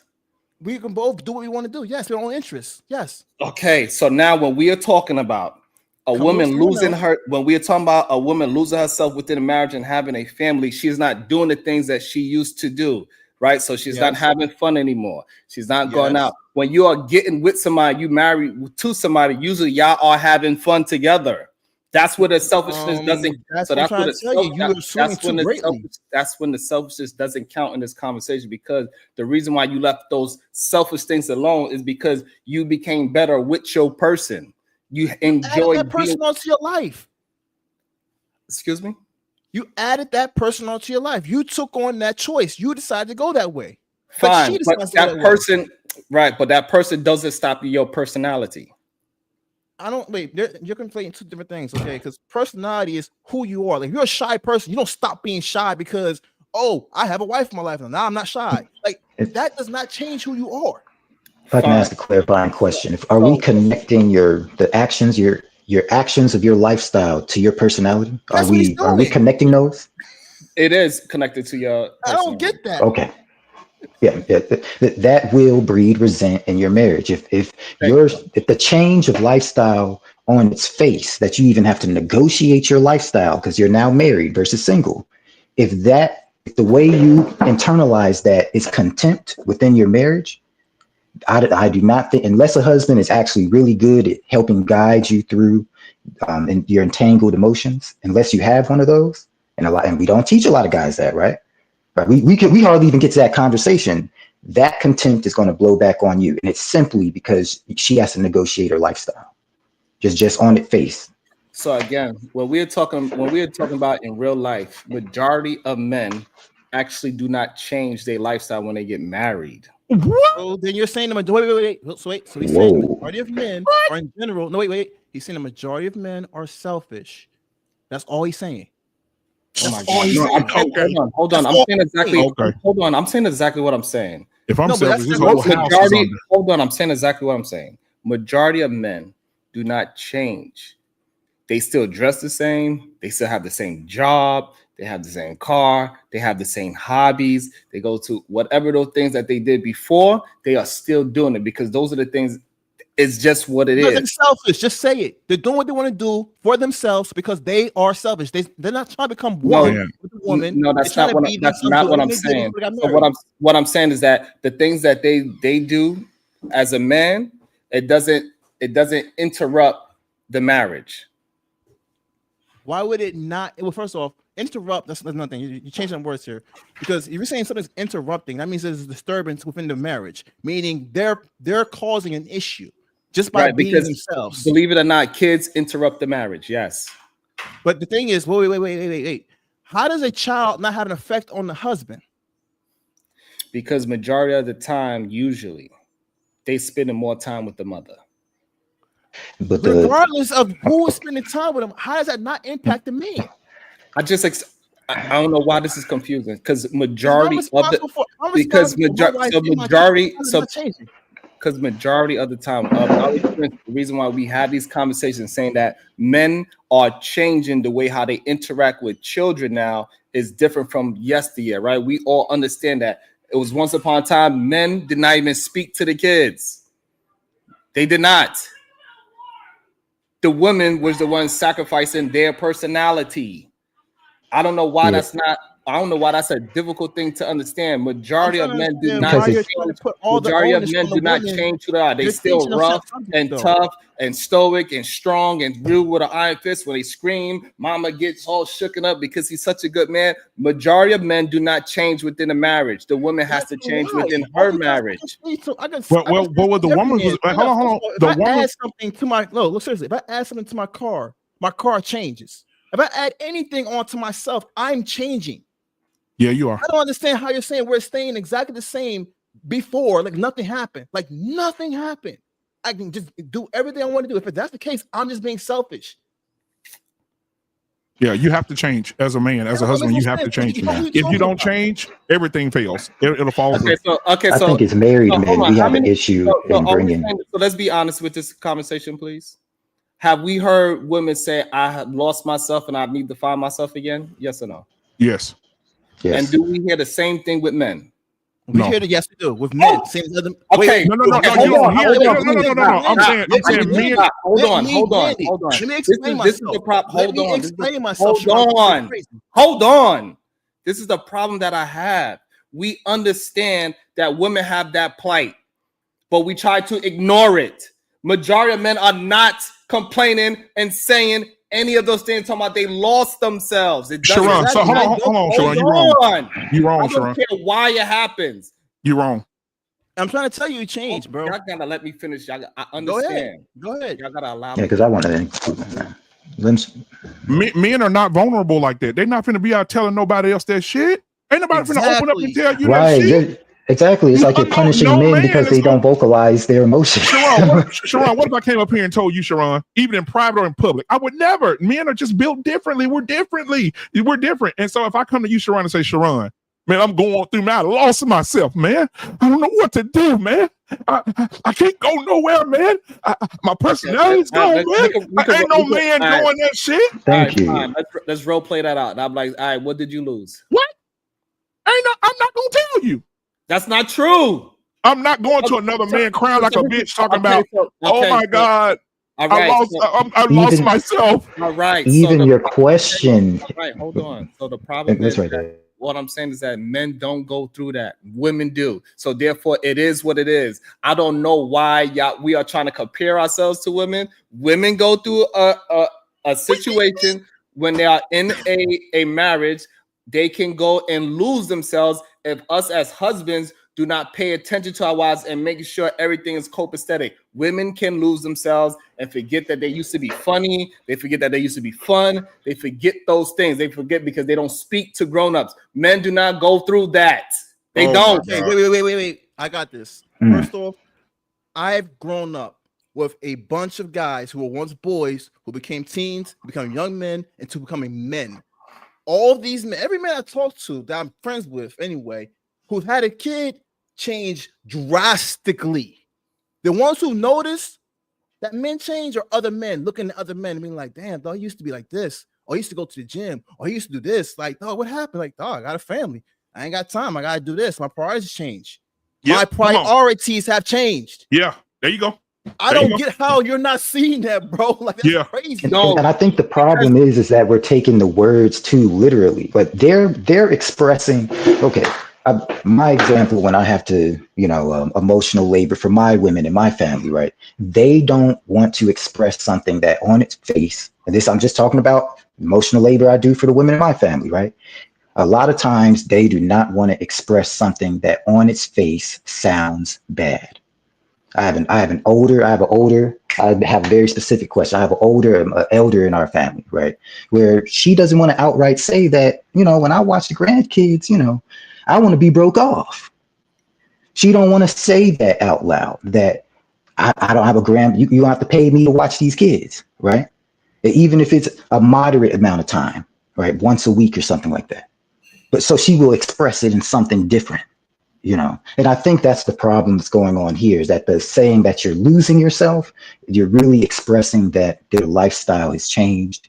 It was negotiated, and I have contempt for that change in my lifestyle.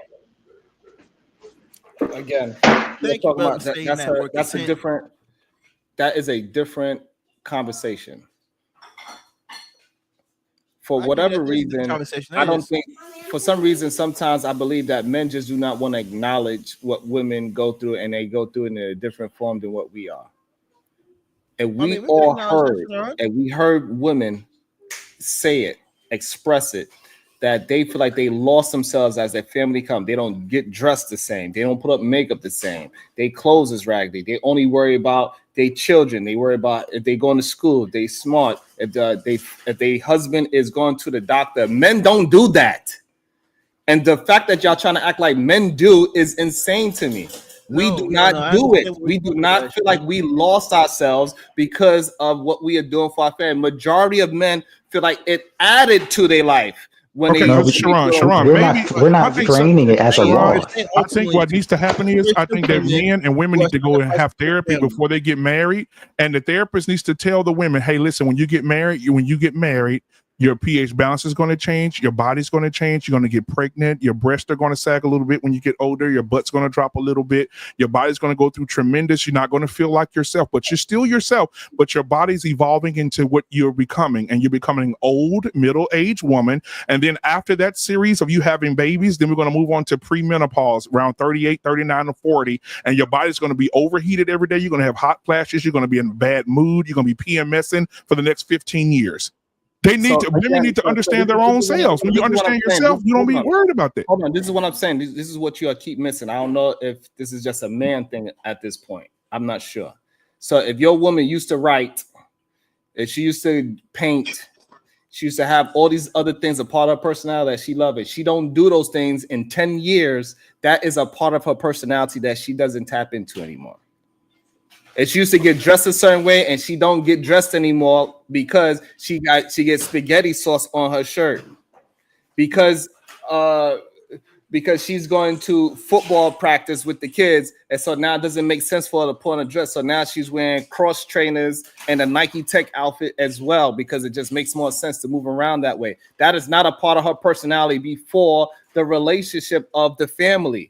So what's the solution? Man does not stop all those things. So what's the solution then? If he's into fishing, he still goes fishing. If he's into fitness, he still go into fitness. He just turned the gym into his garage. So what's the he put his car in the garage. He's still a car guy.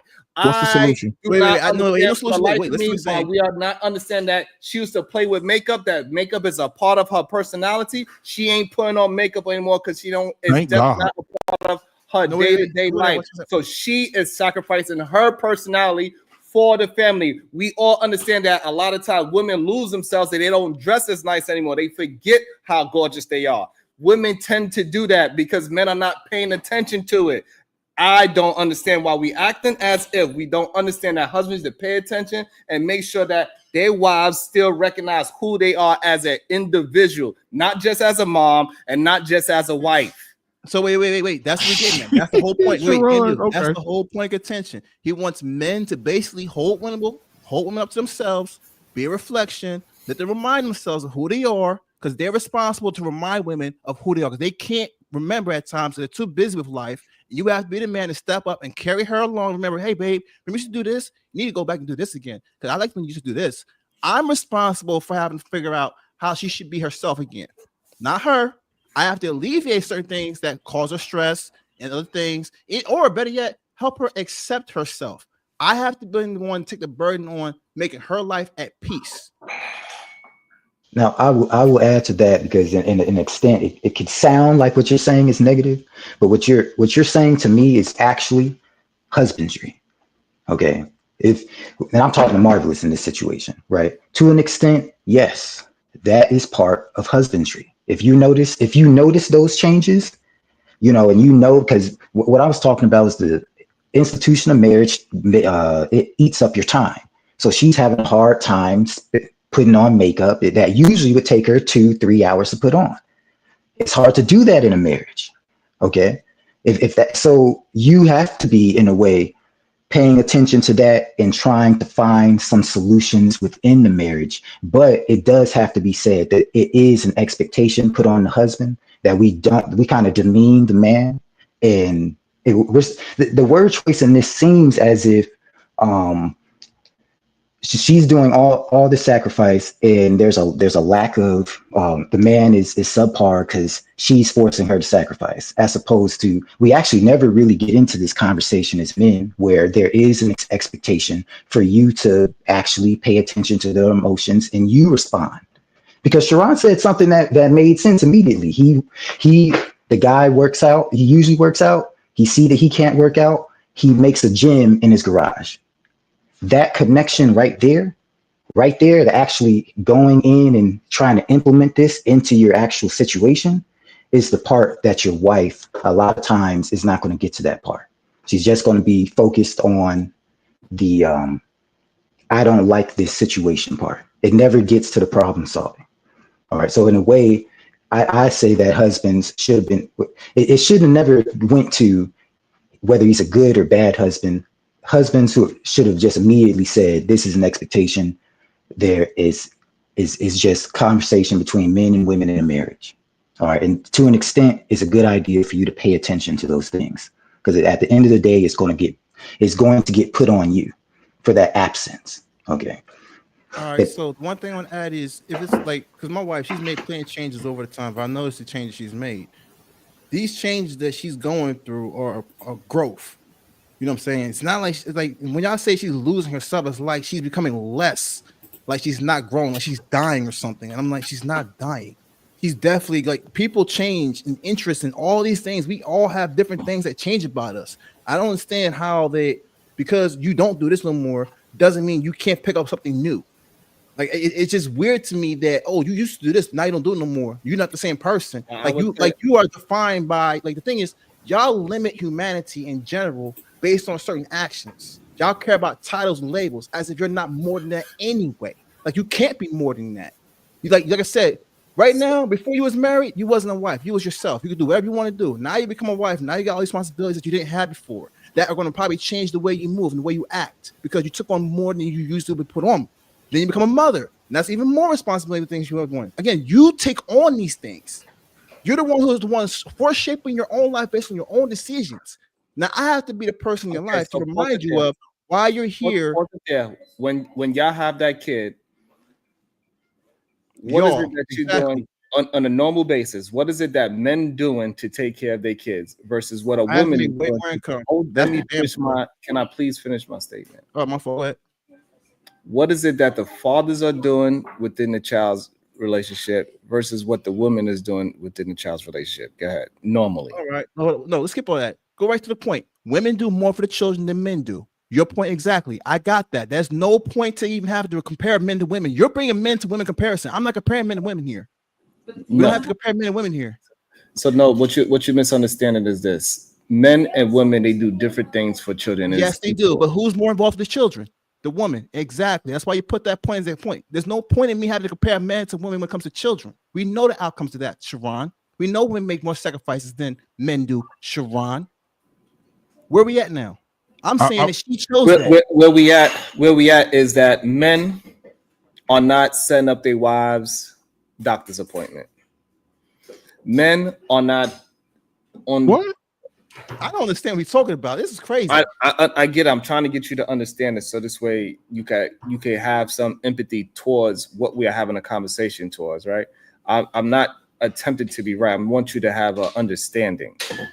So men do not set up doctor's appointments for their wives. We all agree with that, right? Men are not answering their wives' emails. Men are not normally in today's society are not paying the bills of physically paying it. They making the money, and the wives say, "Hey, they are doing the payment of said bills." Men are not usually the ones that is filling out any kind of paperwork if something happens. The women are doing these things. Those are the things that I'm talking about. They add on certain different things, and men still move along gracefully. Men lives usually get easier when they add that good woman or that wife material type of human being. They life get a little easier. It's supposed to. Correct. However, on the opposite side, it's not the same usually. Theoretically, so again, I wish Brown, and that's why us as men, we got to make sure we keep the balance by paying attention to the stresses in our significant others' lives to make sure they still remember who they are. The reason why I married you is because of these things, and make sure they are still able to do those things, because they will lose sight of it by being so wanting to give themselves to the family that they will lose themselves to make themselves enjoyable and happy, and that's how they become into a depressed state. So you lose yourself by being what you're supposed to be. Now, that's why I wish Brownsville was still here, because me and Brownsville could have this conversation from a biblical standpoint. That's all what I'm gonna use, right? From a biblical standpoint, it's God over man, man over wife, wife over children. Proverbs 31 says that the woman, and you know what? I think I got it, Sharon. It just hit me. Every woman is not built to carry the load that God meant for a woman to carry. Every woman's not built for that. Just like every man ain't built to be a husband, every woman ain't built to be a wife. And some women are getting into these situations knowing that they're not built for that. Even if you go Proverbs 31, first verse says, a virtuous woman, who can find one? She's more rare than rubies. She's a rare woman. You can't find her. And so I look at my grandmother and I'm like, damn, how did my grandmama get up early in the morning, cook breakfast, go work for 8 hours, come back home, cook dinner, make my granddaddy coffee, laugh and talk with him, reading the newspaper every morning, and she ain't in here complaining. When I got older, I asked her, I said, Grandma, I said, you don't get tired? She said, baby, you never get tired of the people that you love unconditionally. Damn. And she didn't lose herself because she was built for it. She was built to be that wife. She was built for that. She understands it. So, but the thing that you're missing, also your grandpa, he had a big part of that. But Sharon, you know what? My grandfather died. Let me tell you, my grandfather died in 2009. When my grandfather died, and all my grandmama raised her children, helped raise us. My mom was working or whatever. Guess what my grandma did? At fucking 73, she went adopted 9 kids, and she raised them niggas. And they grown now, and every time they get another kid, they bring it to the house. She adopt them, and she's a what do you call it? Adoption, but it's something else. Foster parent. She's a foster parent. She's loving. She's still doing it. And I don't, I want to take it off of the personal situation. But what I'm saying is this: the problem is that majority of men just dismiss what women are going through. I don't know why so many men have a low empathy value for what women are going through. Y'all all heard women say it before. They lost themselves. And I'm doing my best to explain how I see it when I hear these women say this and they explain it. And I'm trying to, as to the best of my ability, have empathy with them and understand what they are going through. So let me ask you a question. I'm expressing that to y'all, but y'all are just like, fuck that. Sharon, I don't role player, Sharon. Role player, Sharon. I understand I provoked the thought, but let me finish my. Yeah. I just want you to role play real quick. Let's hold on. Go ahead. What I'm saying is that all I'm trying to do is express my understanding of what it is that I heard multiple different women say. The women that I have not been intimate with say these things, and I'm trying to express that to y'all, so this way y'all and whoever needs to hear it understands that we also help our wives remember who they are as well, because they could get so caught up in doing the right thing for the family that they do the wrong thing for themselves. You send them out to go buy themselves an outfit. They come back with nothing but kids' clothes. I had to shut my wife down on that. That's the sacrifice. Shut her down. I'm not okay. Thank you. So now maybe y'all can understand me a little bit better. So I'm not saying something that is just a hypothetical. Ambassador said he had to tell his wife that too. Like, hey, I sent you to go get yourself something. Don't come back here with no kids' clothes, God damn it, because that's what they do. Because they get so deep and drenched in taking care of the family, they forget to take care of themselves. But at the same extent, though, I do the same thing. Okay. No, I'm just saying, bro. I don't complain about Hold up. If I come home and tell my wife I'm tired, I do not expect my wife to say I'm tired too. She should be like, hey, you had a rough day. What's going on? I don't need you to compare your tiredness to my tiredness. So if I'm telling you something that she goes through, it's not fair for you to say, well, me as the goddamn husband, no, it ain't about you. This is how I know men are not paying attention to their wives. Yeah, and I'm but not it's talking about not nobody on this pen. I'm just saying in general. Yeah, but it doesn't come out of hostility. If I can add, I'm not attacking anybody in general. I'm just talking about in general. Men are not having any empathy towards their significant other. I think stuff like I go through that same thing too. That is a real issue. I think what's getting missed here is that the way that the expectation that men have for the environment to assist them with that internal emotional work is different for men and women. For men, if we see them do that, we're thinking to ourselves, like, that she made that decision, right? I gave her the opportunity. She made that decision. Right? But a lot of time in husbandry, you have to intervene. That's a part that men, in my opinion, are not doing this out of being I don't think they're being evil or hostile about it. They're truly like, hey, if I gave you the money, I gave you the time, that's what you use your time with. But a lot of time when you're being in husbandry, you have to really intervene. Like, I have to really say, look, I send you out there with some money to buy some clothes. If you come back with kid stuff, we're going to have a problem. Now, but that sounds aggressive, right? But you're taking a strong stance as a husband. I'm trying to get you to invest in yourself and get this stuff done. So if I take the kids, this happens with us. If I take the kids for about 4 hours, we're going to the park and we're doing a bunch of stuff. I'm not trying to hear that you spent that time cleaning and doing all this stuff. All right. I'm not trying to hear that. And being an aggressive advocate, even when she's not advocating for herself, we don't even really get into that part of husbandry. And I think it's a little unfair to kind of make it seem like the men, it's just the word choice sounds like the men are kind of purposely being neglectful. No, unless you heard this from a husband that does this, you don't know. Because a lot of us, we don't want no man coming in telling me how I'm going to do my decision making. But a lot of time in husbandry, I do have to intervene. Like, no. I've been paying attention to this pattern, this negative pattern for a couple of weeks. All right, you're going to have to listen to what I say here. I sent you out to actually invest in yourself.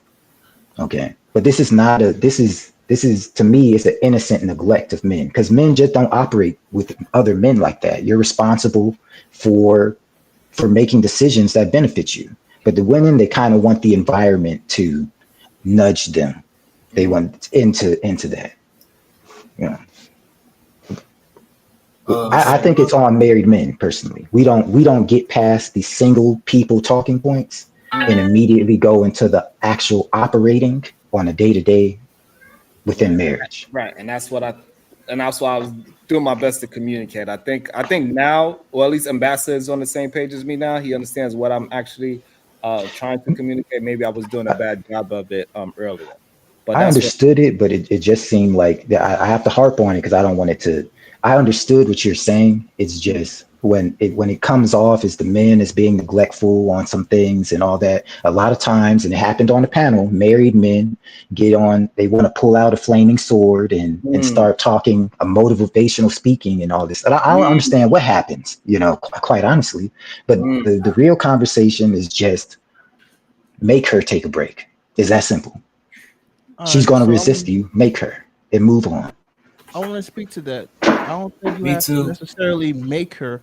I think you just need to remind her I'm not going to tell the woman what to do in the sense of who she is. She has to figure that out. I cannot define that woman. That's where you're wrong. I can know. At the very least, I can do is love that woman to life. Let her understand and says who she is. So I give her autonomy to make a choice. I'm not going to tell you what to do. No, you are missing it. So this is the reason why you're missing it. Yeah. You haven't experienced it yet when your wife gets she's so into making sure everything else is so good that she forgets about herself. And you got to be, as a husband, to recognize that and bring her back into reality. Say, hey, you got to put on your mask first. You know, that the whole airplane thing, you know, you got to put your oxygen on first. So a lot of sometimes women get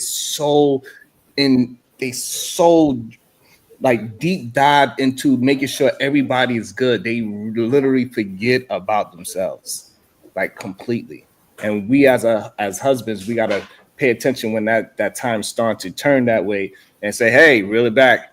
Hey, I bought you some tickets to go to whatever her favorite. All right, so wait, Sharon, then this goes back to the old beginning. Then I get it. You want to love on your family, like any person. It doesn't have to be just husband and wife. It could be anybody. Anyone who lose sight of themselves needs to be reminded at times before they destroy themselves in anything that they do. They're obsessed with, whether it's work or family or some other bullshit. Anyone, that's a problem. Right, so the problem that you're missing, right? And it's probably because you haven't experienced it. I'm assuming. No, but right? I'm just saying that is a good problem. I acknowledge it. When men get more focused and drenched in something, is usually it works the opposite. For not men, people. No, stop saying men and women. It's not people. It's not. So you're saying that women are the only people in the world who can lose sight of themselves. No one can do that, but women.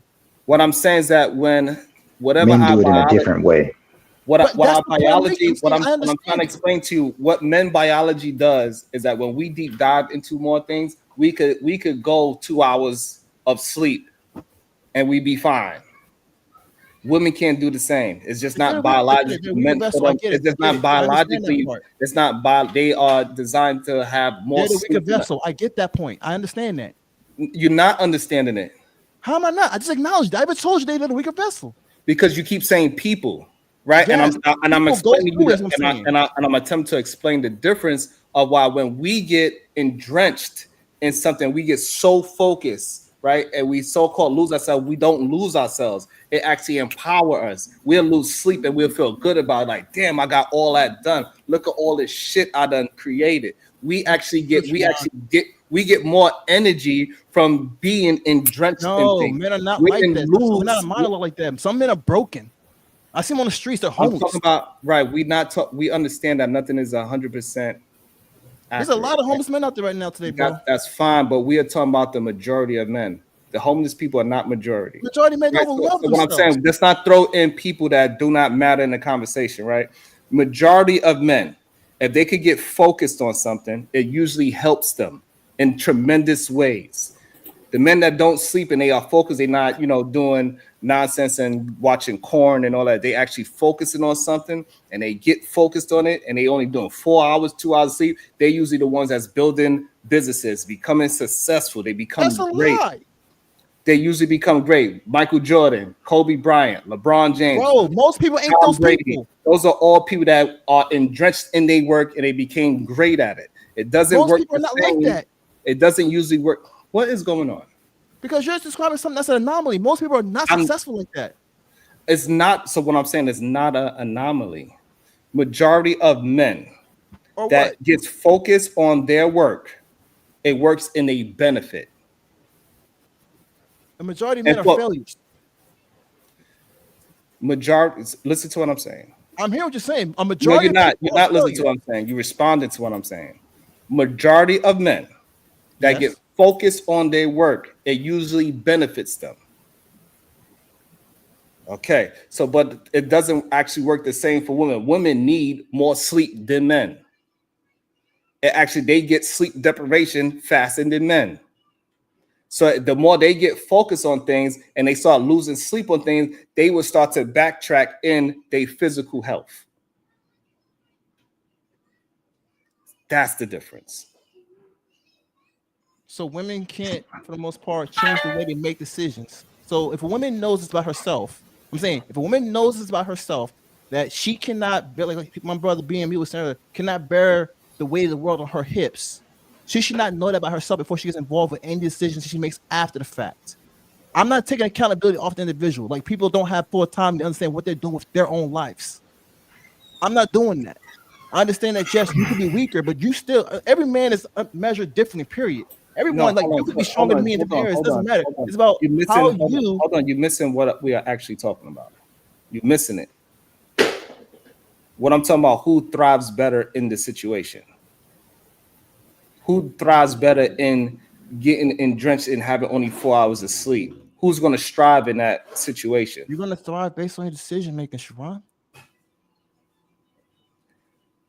No, so what we see is that women do not thrive in that situation. A lot of women saying, "Hey, I'm tired of work." Yes, because of this. I agree. They don't, because they can't do the focus thing. It's not their thing. So they don't have the strong attention span.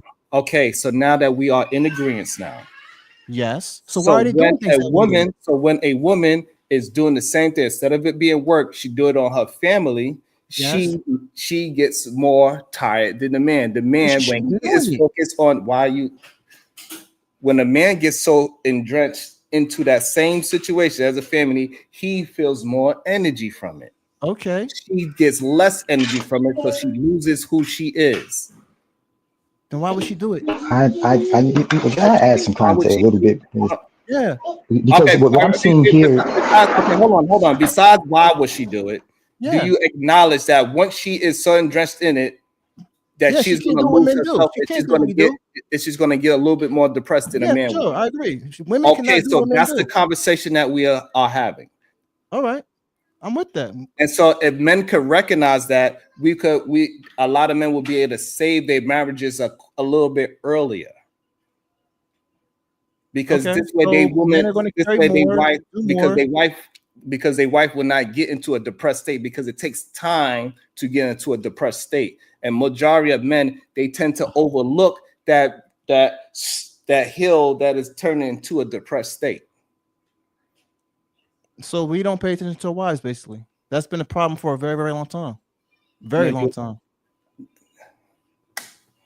No, I'm saying, men do not pay attention to the wives, and this is what happens. I agree. I'm talking about in that.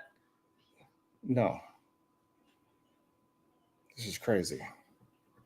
And then with this, one second. With this, what I run into with this is that it's a lot of framing. Men glorify self-sacrificing.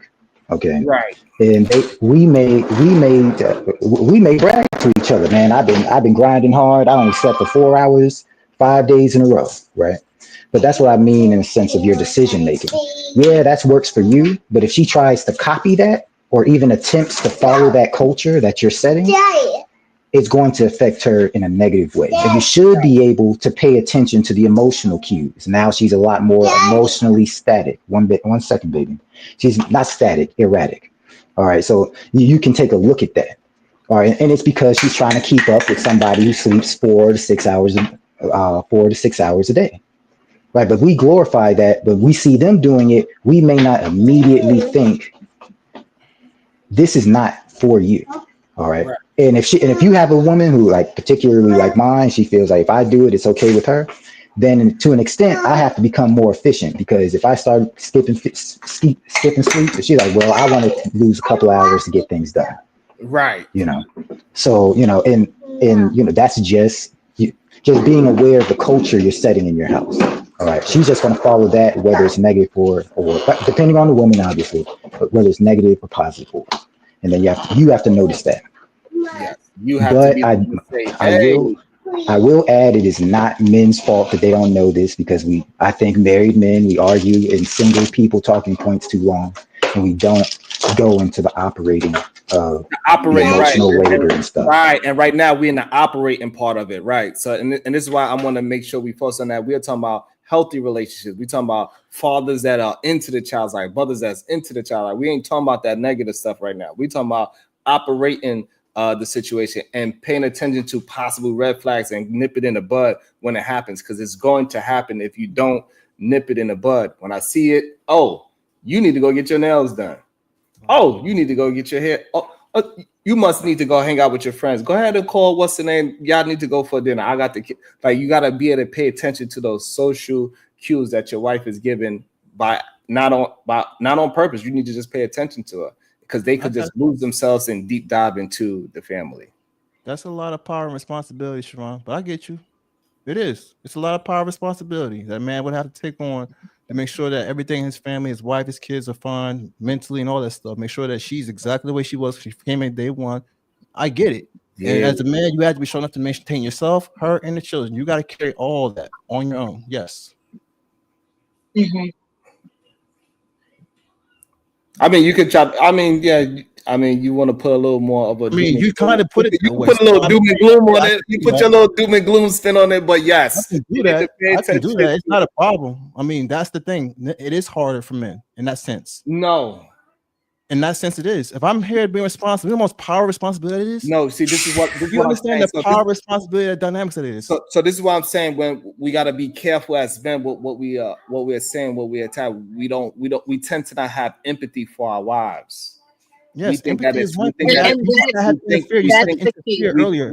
is hard. We think that is right. So what I'm saying is that is the empathy part that I was trying to get you to get. I want men to understand that empathy part, to have understanding of what she is going through as well. It's that equal hard. Yeah, we just have two different jobs. It's not harder for us because we have to pay attention to that and make sure that our wives is good. Because guess what? Our wives is making sure that we are good. They're the ones that's making sure we healthy. They're doing the doctor's notes. They're making sure our blood cholesterol. They make sure we eating the correct foods and all these things. So theirs is just that. It's just that it's a different form of paying attention to us and making sure we could grind the way how we grind. Usually the majority of men that can work those just sleep 4 hours because their wife is giving them so much assistance on getting other things done that they could focus on those things where they only getting 4 hours of sleep. And we cannot just push those things to the side like that's what you're supposed to do. No, have empathy for what she has, and this way it could translate in the household. I get it, but I'm also hearing that I'm responsible for my wife's happiness. Well, then you heard the wrong thing. If she's not herself, she's not happy. I have to be the reminder to let her know that, hey, babe, you got to do this because this is what you used to do is make you happy. Okay, so that's fine that you said. So what you got to make sure is that you don't allow it to go that far where she lose herself. I'm trying to figure out. You got to be able to see it before it gets that deep. You got to be able to say, oh, I see my wife is she's not moving how she is supposed to move, and have that empathy for it, and not say, well, you my wife, and hey, shit is hard out here, bitch. But I got a question though. Like the thing is, I'm trying to figure out. It's like it can't be just the man that realizes that the woman has changed. The children would notice. The mom and dad, the siblings, if they know the family member, there's any family member who love her, they'll realize she changed. Not just the husband. No, that's not how it works. It's a preventative measure. It's better for you, the person who's in the institution with her, to notice it first. If other people start noticing it and they start creating a narrative and all that stuff that's against your marriage, that causes a bigger problem. It's better for you to be on a preventative, like you see it, we've addressed it, we've had a conversation, and then after that, if there hasn't been a change, this is when I start saying you start doing the actions. Right. Okay, I wouldn't say you. I think you're paying attention. It's not that you can prevent the change. I'm all for, like, you know what, keep her as she is. You're responsible for all that. I get all that. It's just that there's the counter message I have in my head that says I want to be independent and make my own decisions. And I feel like I kind of contradict a little bit when I say that you can't make decisions that are best for you, because I know you better than you know yourself at this time, because you're forgetting yourself. No, kind of comes off like that a little bit. No, that's not what I'm saying. What I'm talking about, and that's what I want to end this on, is the part of it is embracing the internal journey, right? Your happiness does come within, right? But during that journey, you have to manage the time you're investing into that.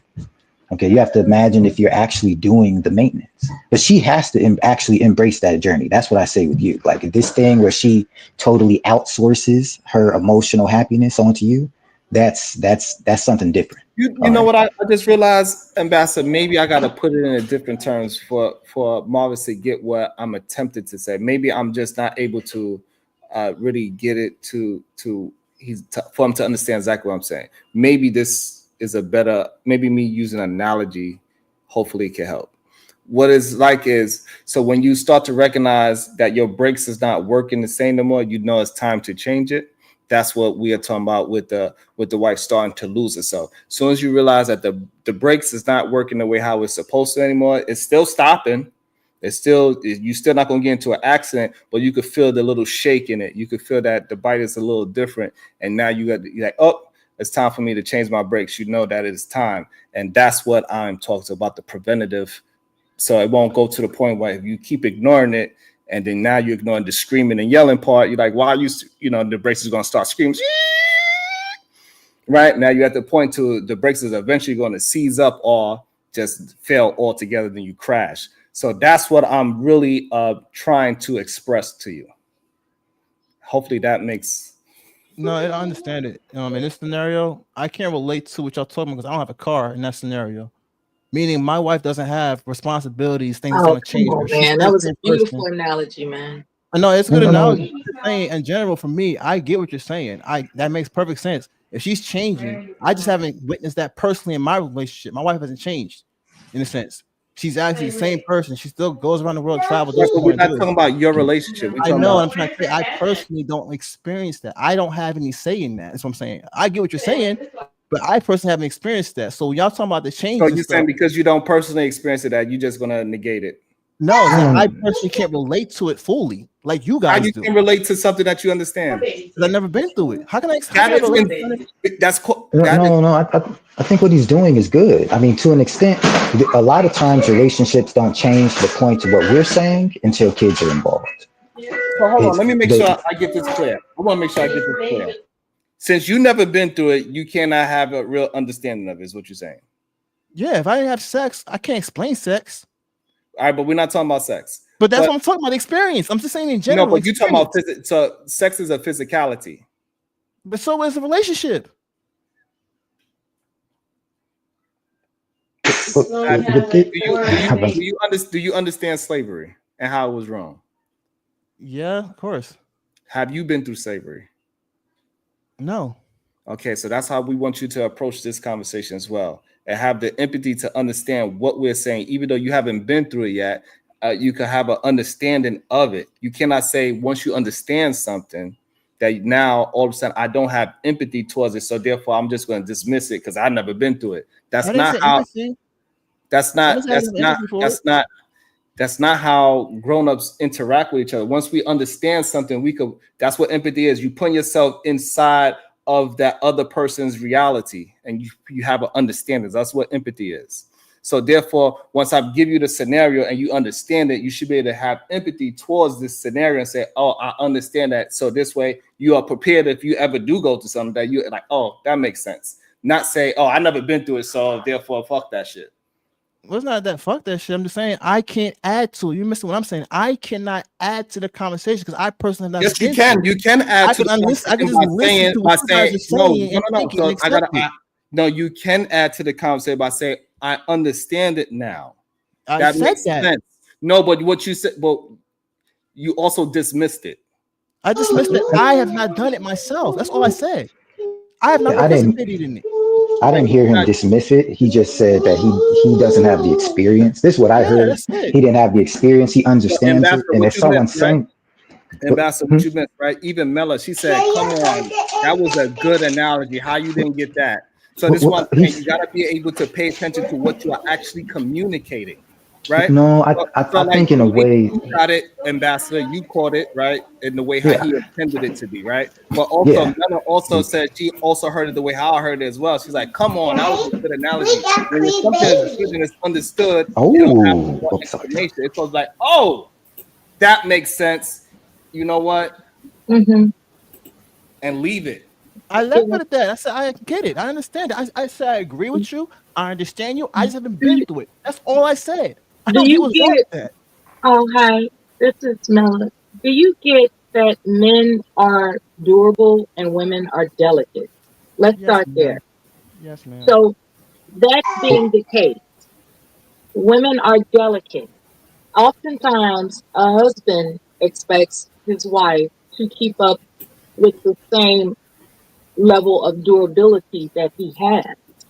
And oftentimes a wife wanting to please her husband, she will attempt to do so. But because we by nature are delicate, more delicate beings than a man, it causes corrosiveness.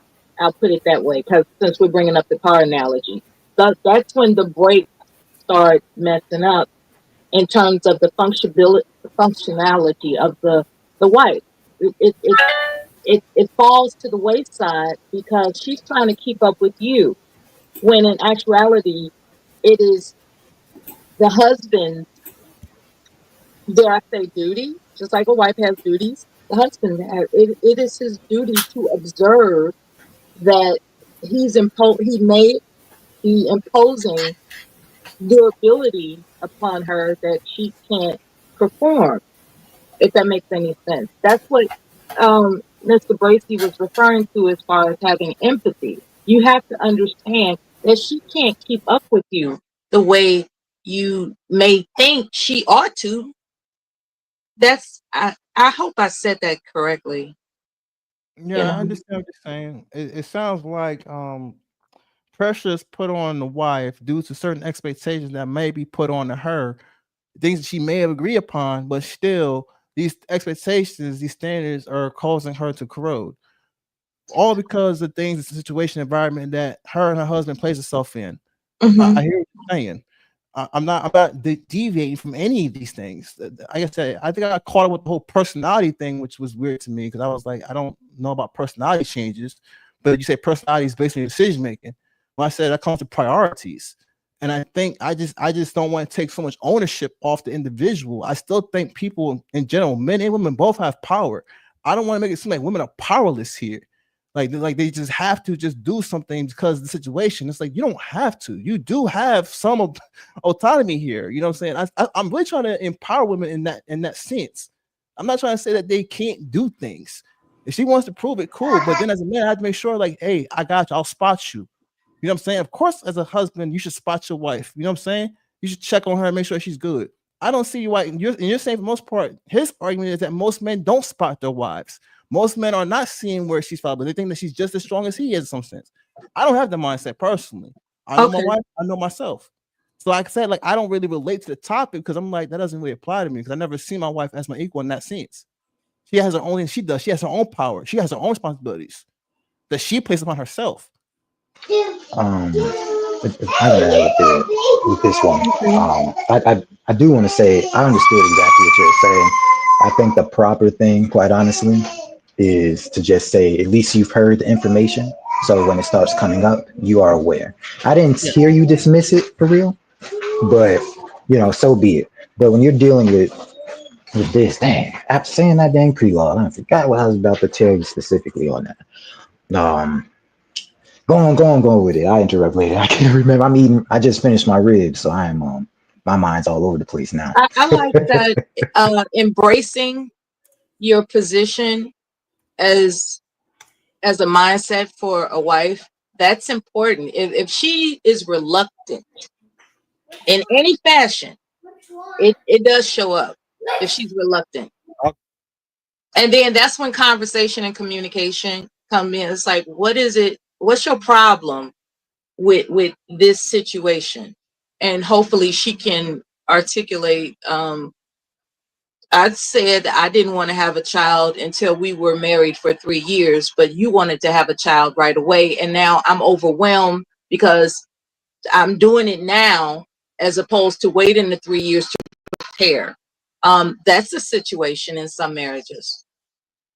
Some of them, not all of them. Yeah, man, I think we did a good job today. That's my first time breaking 5 hours in a long time. Sheesh. Bobless, you got any final words? Nope, it's been a blessing. Thanks for having me up here, guys. Thanks for being patient with me. Yeah, I think it's a really strong conversation today. It was really good. I think we got down to some things today. Yep. Sorry to interrupt. Okay. No, you're fine. Besides that, again, I have to get ready to go to work. I'm already like 20 minutes behind. I had to skip lunch and go straight to work now. But you guys enjoy your week and y'all stay blessed, all right? You too, bro. Thank you, Bobless. Appreciate you. So I got my final thoughts, Sharon. Go ahead. What's up, Jalen? You've been talking all day. Damn. The reason why I said this before, because I never been in a relationship with a woman, never had sex with a woman. Never did. What? You know why? Because I don't know what pussy look like. Okay. Never did. I don't know. I don't know how to have sex with a woman. Okay. I don't know how to. Okay. That might be a good thing, Jalen. It's not all what it's cracked up to be, son. Don't worry about it. Just keep on being a strong, good man. That's all you need to be. Shout out to Byron Turner. He sent a little $2 ball. Let me not say little. He sent a big $2 ball. He said, just checking. Is this thing working?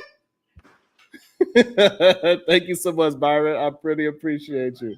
That means so much to me. Shout out to Ronald 804. He said, read my damn super chat, Sharon. Don't be teasing my speech. We can't go on a cruise because unlike her friends, we have children that need to be at school. We can't sacrifice and cruise during school breaks. Well, take the kids too, goddammit. Go ahead, Billy. What's your final thoughts? Oh man, no, good show, man. Good conversation, bro.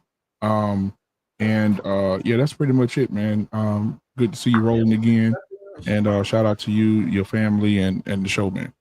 Sure. Thank you. I appreciate it. It was I think we really did have a really good conversation today. Go ahead, Mela, what's your final thoughts? This was a blessing in so many ways because it's recorded in history, the different thoughts, opinions, and considerations of others. And it's spelled out. Like when someone can use this live stream to refer, to pass on to others so that they can understand the different dynamics of the topics that you espouse, it's going to be great. I've really enjoyed this, and I'm grateful to have been a part of it. Thank you so much. Appreciate that. Thank you. All right. Y'all take it easy now. Bye. I do my best. I'm going to get in trouble somehow, some way. Ambassador 750, what's your final thoughts? Well, I appreciate the conversation. This went well. It's rare that I'm able to get past the single people talking points amongst married men. Like I be sitting there rolling my eyes, like, come on, man. I don't remember single life, bro. Like I just talk about operating marriage stuff. Okay, so I do appreciate the conversation. I'm glad it got there. Thank you for letting me on here, and I'm out. All right. Everybody, I will see y'all later. I'm not sure what time is later, but I will see you there. And always remember one single thing. Don't get mad at me, nigga. I'm here telling the truth. If somebody else should have told you this.